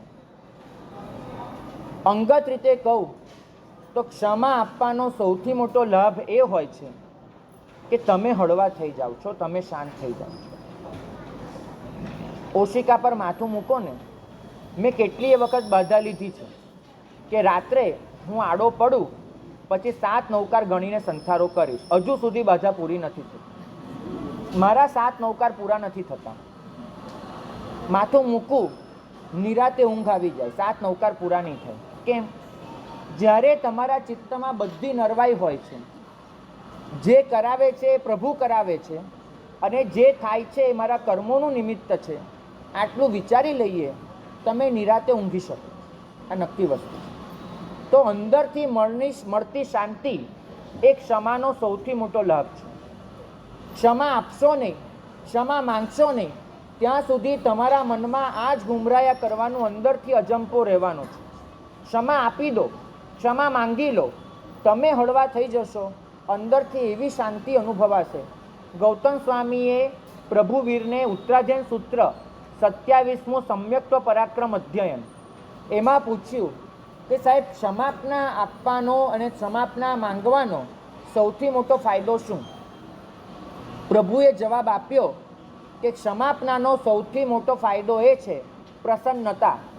ખમાવણ્યાએ નંભંતે જીવે કિમ જનયૈ, ખમાવણ્યાએ નંભંતે ગોયમાં જીવે પલ્લાહયણ ભાવમ જનયૈ. જીવ પ્રહલાદન પામે છે, આનંદ પામે છે. આ શાંતિ, આ આનંદ, આ હળવાશ એની તોલે બીજું કશું જ નથી આવતું. એકવાર કરી જોજો, એકવાર તમને અંદરથી એટલી હળવાશ લાગશે.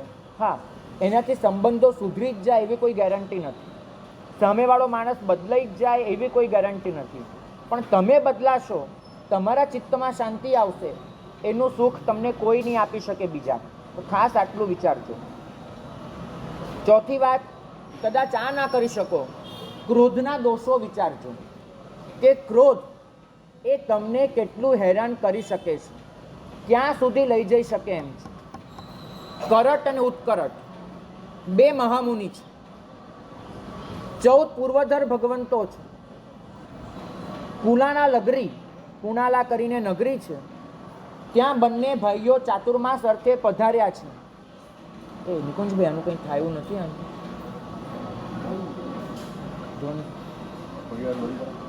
બંને ચાતુર્માસ કરવા પધાર્યા છે, 4 મહિનાના ઉપવાસ છે.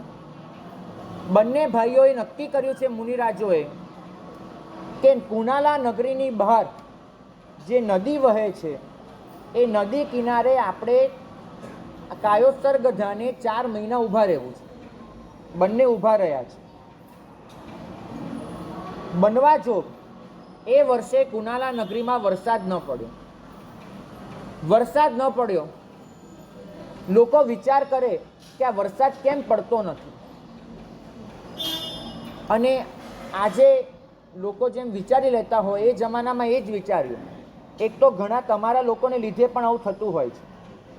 અહીંયા સામૈયું હોય, સામૈયું શરૂ થતાં સુધી વરસાદ ચાલુ હોય, સામૈયામાં વરસાદ બંધ પડી જાય, સામૈયું પૂરું થાય પાછો વરસાદ શરૂ થાય.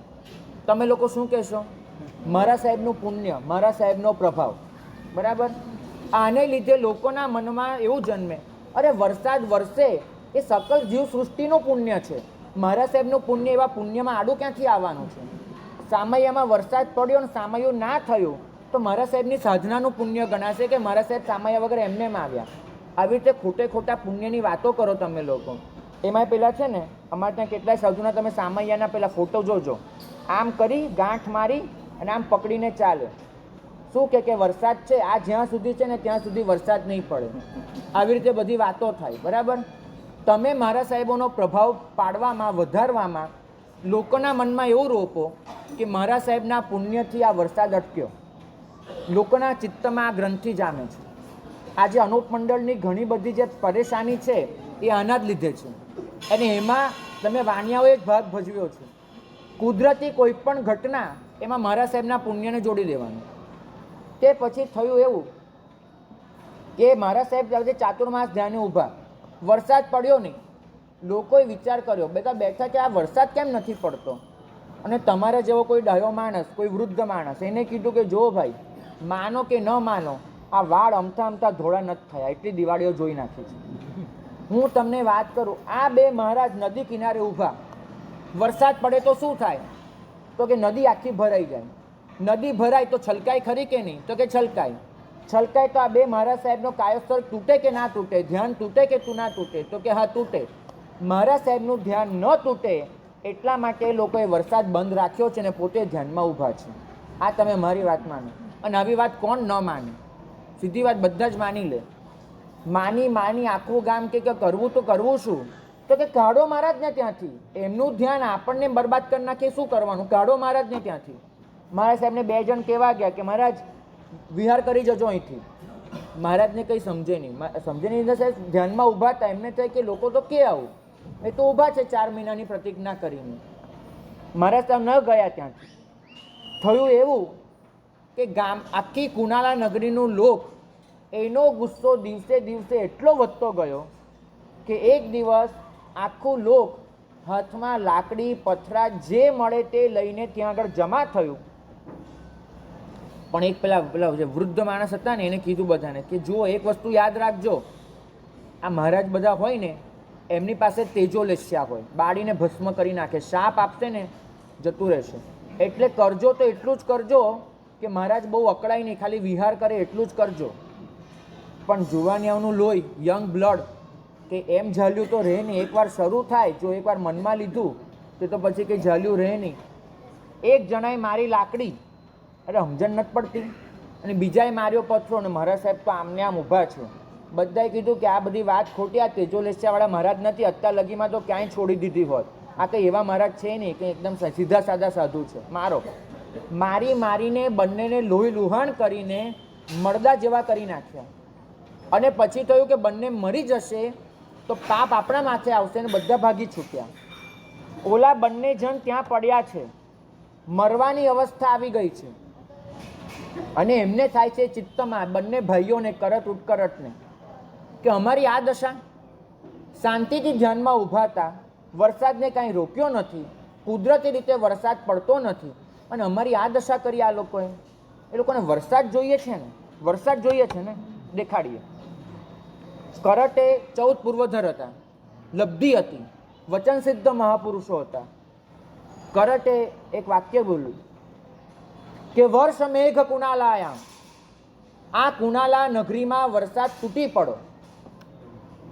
અને ઉત્કરટે વાક્ય પૂરું કર્યું, દિનાની દશ પંચચ, 15 દિવસ સુધી વરસાદ વરસજો. અહીંયા 15 દિવસ સુધી. કરટ બાકી રહે. એને કીધું કે વરસાદ તો એવો વરસાવો છે ને, એક તણખલું આ નગરમાં બચવું ના જોઈએ, ખલાસ થઈ જવું જોઈએ. મુસલમાન ધારાભી, વરસજો તો એવો વરસાદ વરસજો, સાંબેલા ધારે, આટલી જાડી જાડી ધારો વરસજો. અને ઉત્કરટે પૂરું કર્યું, યથા રાત્રૌ તથા દિવા, જેમ રાત્રે વરસો એમ દિવસે વરસજો. અને આ શ્લોક પૂરો થયો, એક ક્ષણે વરસાદ ચાલુ થયો. ઇતિહાસ નોંધે છે કે કુનાલા નગરીનો સર્વનાશ થયો તો એ વખતે એક પણ વ્યક્તિ, એક પણ ઢોર ઢાંખર, એક તણખલું સુદ્ધાય નગરીમાં બચ્યું નહોતું. કુનાલા નગરી ક્યારેય પાછી બેઠી થઈ નહીં. એ બંને મહામુનિના શાપથી ફરક એ પડ્યો કે એ બંને મહામુનિ 14 પૂર્વધર હોવા છતાં પણ 7મી નરકે ગયા છે. આટલું 14 પૂર્વધર હોવા છતાં 14 પૂર્વધર 5મા દેવલોકથી નીચે જાય નહીં, એક અચ્છેરું થયું, બંને મહામુનિ 7મી નરકે પહોંચ્યા છે. આવું હોવા છતાં મારે તમને એ કહેવું છે કે આપણી પાસે તો છે શું ચારિત્રના નામ પર, શ્રાવકપણાના નામ પર. આપણે જો ક્રોધ કરી બેસીશું તો આપણી તો કઈ ગતિ થવાની ખબર નથી. ક્રોધના પરિણામો વિચારીને પણ અટકી જજો. કરીએ છીએ આટલું, જોવાઈ જશે તો ક્યાંય નહીં બચે. અને આ પણ ન થાય તો છેલ્લો 5મો ઉપાય કે પોતાની જાતને સ્નેહમાં એટલી છલકાતી રાખજો, એટલી છલકાતી રાખજો કે તમારા હૃદયમાં દ્વેષ કરવા માટે જગ્યા જ ન બચે. એક ભક્તનું હૃદય ભગવાનની ભક્તિથી છલકાઈ જાય છે. અમે યશો વિજય સુરી મહારાજ છે ને, એમને મળ્યા હતા તગડીમાં. એમની પાસે વાચના લીધી હતી ભક્તિ યોગાચાર્ય યશો મહારાજ પાસે. એમને બહુ સરસ એક વાત કરી હતી કે એકવાર એક સંત બીજા સંતને કહેવા ગયા કે મારા મગજમાં આ વાત બેસતી નથી ભાઈ. એટલે સંતે તરત પૂછ્યું કે ગુરુના ચરણે જે મગજ મૂક્યું હતું એ સિવાય બીજું મગજ છે ખરું તમારી પાસે? એક મગજ તો ગુરુના ચરણે આપી દીધું છે, બીજું મગજ તમારી પાસે બચ્યું છે. આપણે આપણી જાત જ્યારે ભગવાનને સમર્પિત કરી દેવાનો દાવો કરતા હોઈએ તો આપણી પાસે એટલો બધો સ્નેહ હોય, એટલી બધી ભક્તિ હોય કે જેમાં આવો ખતરનાક ક્રોધ, દ્વેષ એ જગ્યા જ ન રાખે. સ્નેહની પરાકાષ્ઠાની એક વાત કરી અને આજનું વ્યાખ્યાન પૂરું કરીશ. મૈત્રીની પરાકાષ્ઠા રચાઈ છે. તમે લોકો 16 વિદ્યાદેવીના નામ બોલો છો, એમાં એક નામ આવે છે વૈરોટ્યા. વૈરોટ્યા બરાબર છે. આ વૈરોટ્યા એક સામાન્ય શ્રાવિકા, એમાંથી આવા વિદ્યાદેવી કેવી રીતે બન્યા, એની મૈત્રી, એનો સ્નેહ એને કઈ કક્ષાએ પહોંચાડી, એની વાત કરીને આજનું વ્યાખ્યાન સમાપ્ત કરીશ. વૈરોટ્યા પોતે શ્રીમંત ઘરની દીકરી છે અને સામે અત્યંત શ્રીમંત કુટુંબમાં એને પરણાવવામાં આવી છે. પદ્મ એના શ્રાવકનું નામ છે. થયું એવું કે વૈરોટ્યા પરણીને આવી પછી એના પિયરમાં મારી મરકીનો ઉપદ્રવ થયો. એના પિતા, એના ભાઈ બધા જ ખલાસ થઈ ગયા અને પિયરમાં ન તો ધન બચ્યું, ન કોઈ સ્વજન બચ્યું. લોક વ્યવહાર એમ કહે છે કે જે સ્ત્રીનું પિયર સદ્ધર હોય ને એનું સાસરામાં માન જળવાય. પિયર જો નબળું હોય તો સાસરિયા ભાગ્યે જ માન આપવાનું શીખે. આ એક હકીકત લોક વ્યવહારની છે.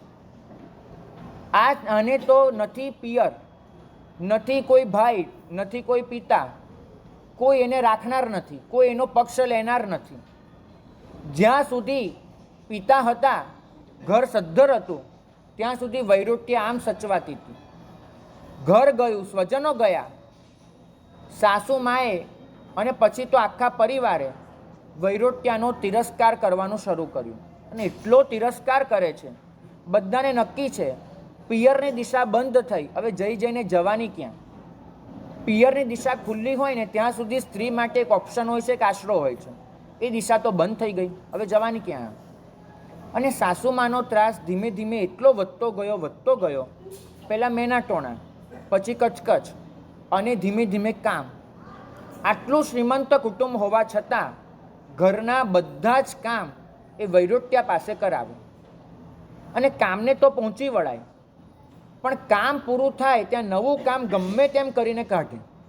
શાંતિથી સૂવા ના દે, શાંતિથી જંપવા ન દે, અને દરેક કામ ચાલુ હોય એમાં કંઈ ખોળ ખાંપણ કાઢવાની અને કચકચ કરવાની. વૈરોટ્યાને પૂરતું ખાવાનું પણ ન મળે અને સામે ઘરનું તો બધું કરવાનું, પતિની સેવા કરવાની, બધું જ કરવાનું. થાકતી જાય છે.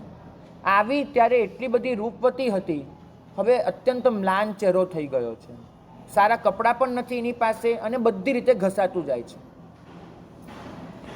એમાં ને એમાં એ ગર્ભવતી થઈ અને 3 મહિનાનો ગર્ભ થયો ત્યારે એને દોહદ ઉત્પન્ન થયો કે મારે ખીર પીવી છે. કેટલો દોહદ? ખાલી ખીર પીવી છે. બહુ નાની વાત હતી, પણ વૈરોટ્યના નસીબમાં ખીર પણ નહોતી લખી. આટલા શ્રીમંત કુટુંબની દીકરી અને પુત્ર વધુ બંને હોવા છતાં સાસુમાં એને ખાવા જ નથી દેતા. પરિવાર પણ એની સાથે એવું જ વર્તન કરે છે.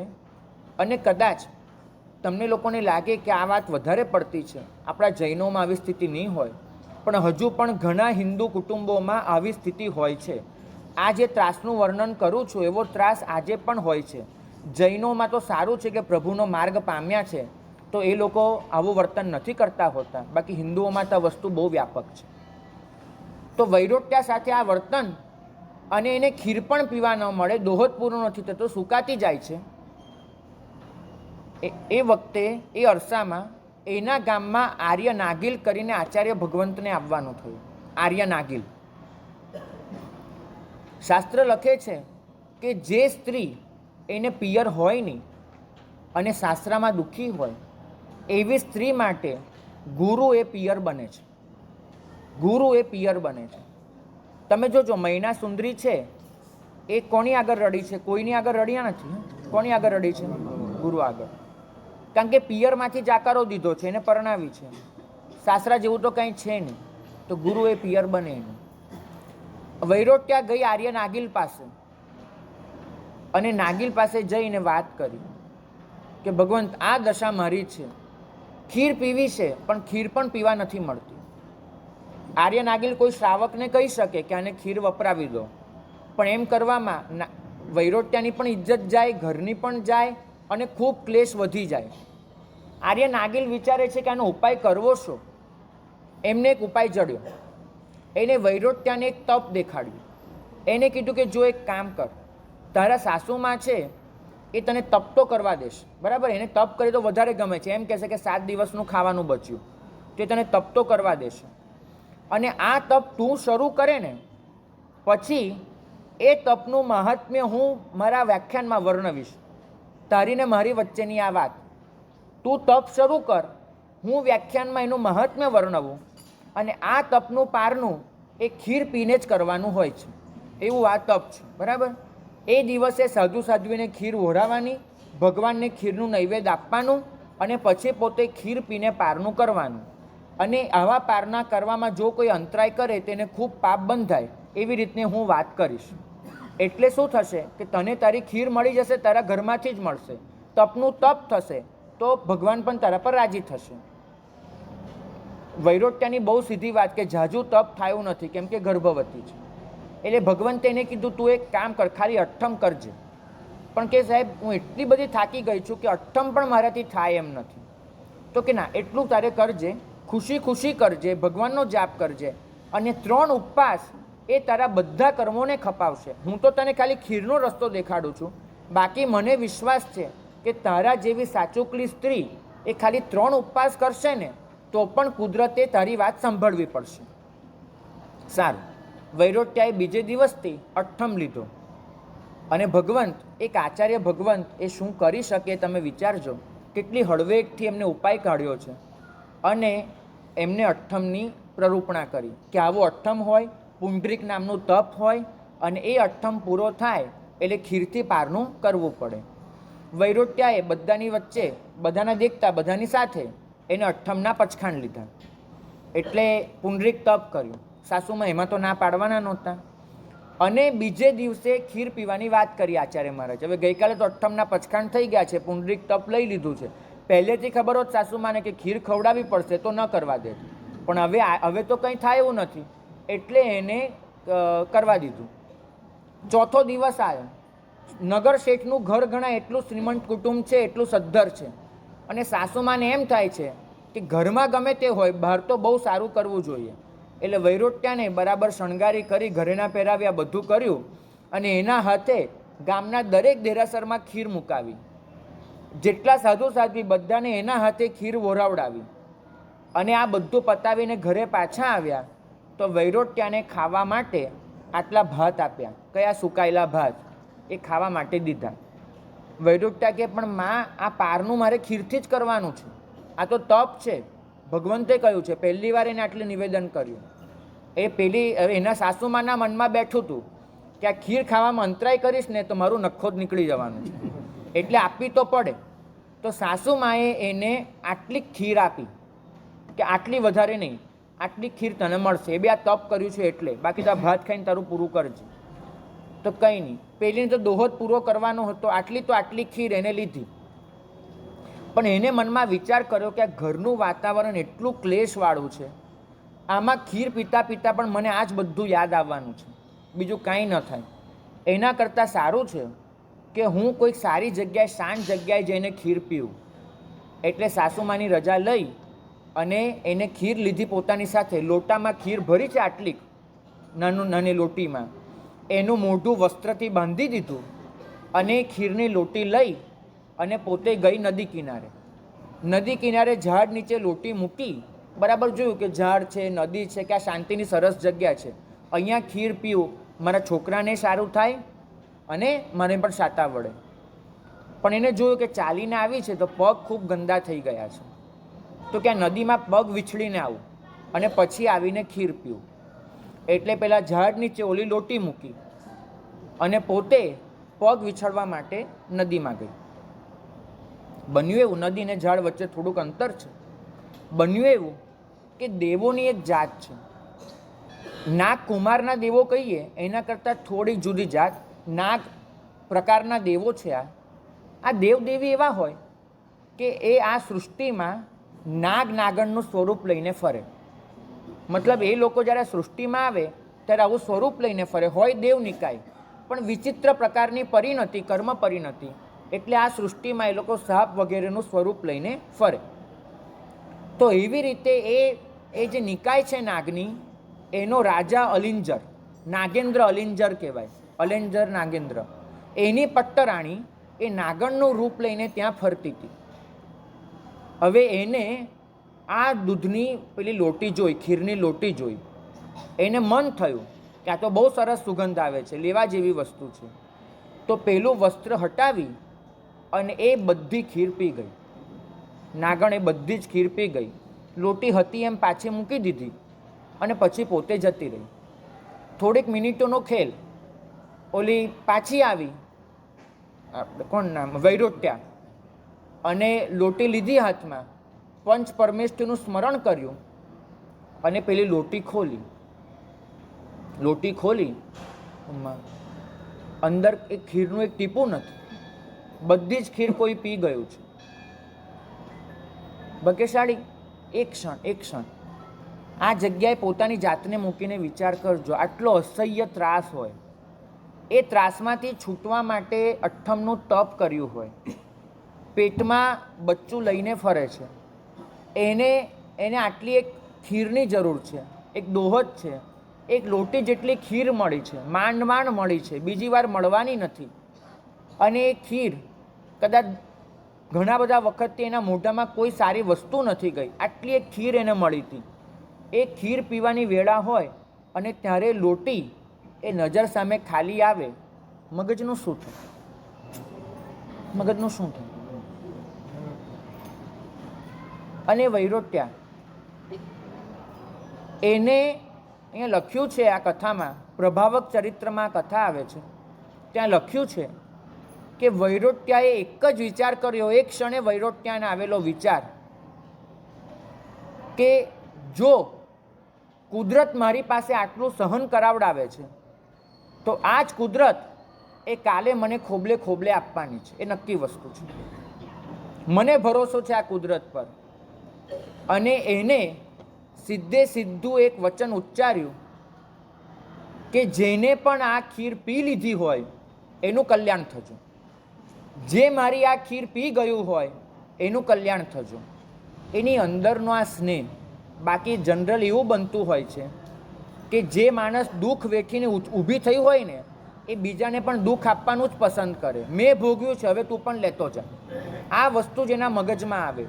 અમે આટલું ભોગવ્યું, તમારો શેનો છુટકારો થાય? પણ દુઃખ આટલું વેખ્યા પછી પણ એના મગજમાં આ સ્નેહ, આ મૈત્રીનો પરિણામ છે એના મોઢામાંથી સીધું જ વાક્ય નીકળ્યું કે જેને આ ખીર પીધી હોય એનું કલ્યાણ થજો. બન્યું તો એવું કે પેલી નાગરાણી એ ઝાડની પાછળ ઊભી રહી લપાઈને એ જોવા માંગતી હતી કે આ ખીર, એને કશી જ ખબર નહોતી કે આ ખીર જે વ્યક્તિની હશે એ વ્યક્તિ જ્યારે પાછી આવે ત્યારે શું બોલે છે. જો આડું અવડું બોલે ને તેને બરાબરનો ડંખ મારીને પૂરી કરી નાખે, બહુ ક્રોધી જાત હોય. આ બોલી, એને આંચકો લાગ્યો કે કોઈ મારા કલ્યાણનું વિચારે છે કે જેનું કલ્યાણ થજો. એની પાસે જે નાનકડું અવધિ જ્ઞાન હોય કે વિભંગ જ્ઞાન, એનો ઉપયોગ મૂક્યો એને. એમાં જોઈ આખી વૈરોટ્યાની પરિસ્થિતિ, અને એ નાગરાણી વૈરોટ્યા પાસે હાજર થઈ માફી માંગી અને વૈરોટ્યાને કીધું કે તારો આ એક બોલ છે ને, એ બોલે તે મને અને મારી આખી પ્રજાને વેચાતી લઈ લીધી છે. હવે વૈરોટ્યા તારી જવાબદારી અમારી થાય છે. પછી તો વૈરોટ્યાના જીવનમાં બહુ સારું થયું છે, બહુ લાંબી વાર્તા છે, પ્રભાવક ચરિત્રમાં વાંચજો ક્યારેક. પણ મારે એ કહેવું છે તમને કે આ જે વસ્તુ છે, આ પરિસ્થિતિમાં પણ કલ્યાણ થજો એ શબ્દો મોઢામાંથી નીકળવા, આ જૈન ધર્મ છે. હું એટલું સમજો છું જીવનમાં. તમે શું કરો છો એનાથી જૈન ધર્મ નક્કી નથી થતો, પણ આવી પરિસ્થિતિમાં પણ કેવી રીતે વર્તો છો એનાથી જૈન ધર્મ નક્કી થાય છે. તો આજનો દિવસ મૈત્રી અને ક્ષમાપનાનું ચિંતન કરજો. તમારી પાસે 5 દિવસ છે, છેલ્લી 1 મિનિટ સાંભળજો. 5 દિવસ છે તમારી પાસે. હવેના 5 દિવસમાં લિસ્ટ બનાવજો કોની કોની સાથે શું થયું છે, અને સંવત્સરી પ્રતિક્રમણ ઠાવો ને ત્યારે બોલશો કે સંવત્સરી દિવસીય પરિક્રમને ઠાવ અને સંવત્સરી પ્રતિક્રમણ મુપત્તિ પડી લેવું. આ મુપત્તિ પડી લેવાનું એને જ સૂઝે છે, એને જ કલ્પે છે કે તે ક્ષણે મનમાં કોઈ પણ જીવ માટે અણગમો ન હોય, અને જેટલાને પોતાના માટે અણગમો હોય એની માફી માંગી લીધી હોય એને સૂઝે છે. તો અવશ્ય ખાતું ક્લિયર કરજો. 5 દિવસ વિચારી વિચારીને બધાને યાદ કરીને માફી માંગજો. અને માફી માંગો ને ત્યારે માફી હાથથી નહીં, મનથી નહીં. ક્યાંથી માંગશો ભાઈ? હૈયાથી માંગજો. બરાબર? તો આવી માફી આપણે સૌ માંગીએ અને પર્યુષણાની ભવ્યાતિ ભવ્ય ઉજવણી કરીએ. અહીંયા રેકોર્ડ મારે એ નથી કરવો કે કેટલા રૂપિયા વપરાયા હતા, રેકોર્ડ એ કરવો છે કેટલા લોકોએ કશાયો ખર્ચી નાખ્યા હતા. રૂપિયા ખર્ચાના રેકોર્ડ દુનિયા નોંધશે, કશાયો ખર્ચાના રેકોર્ડ જ્ઞાનીઓ નોંધશે. તો જ્ઞાનીઓ રેકોર્ડ નોંધે એવા પર્યુષણ આપણે ઉજવવા છે. એ જ મંગલ કામના. એક વાર માંગી લેવાની.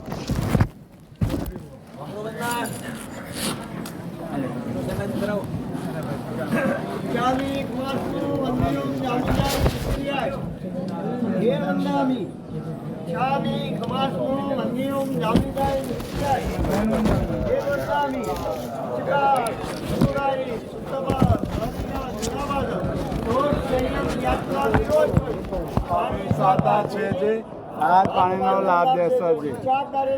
ભગવાન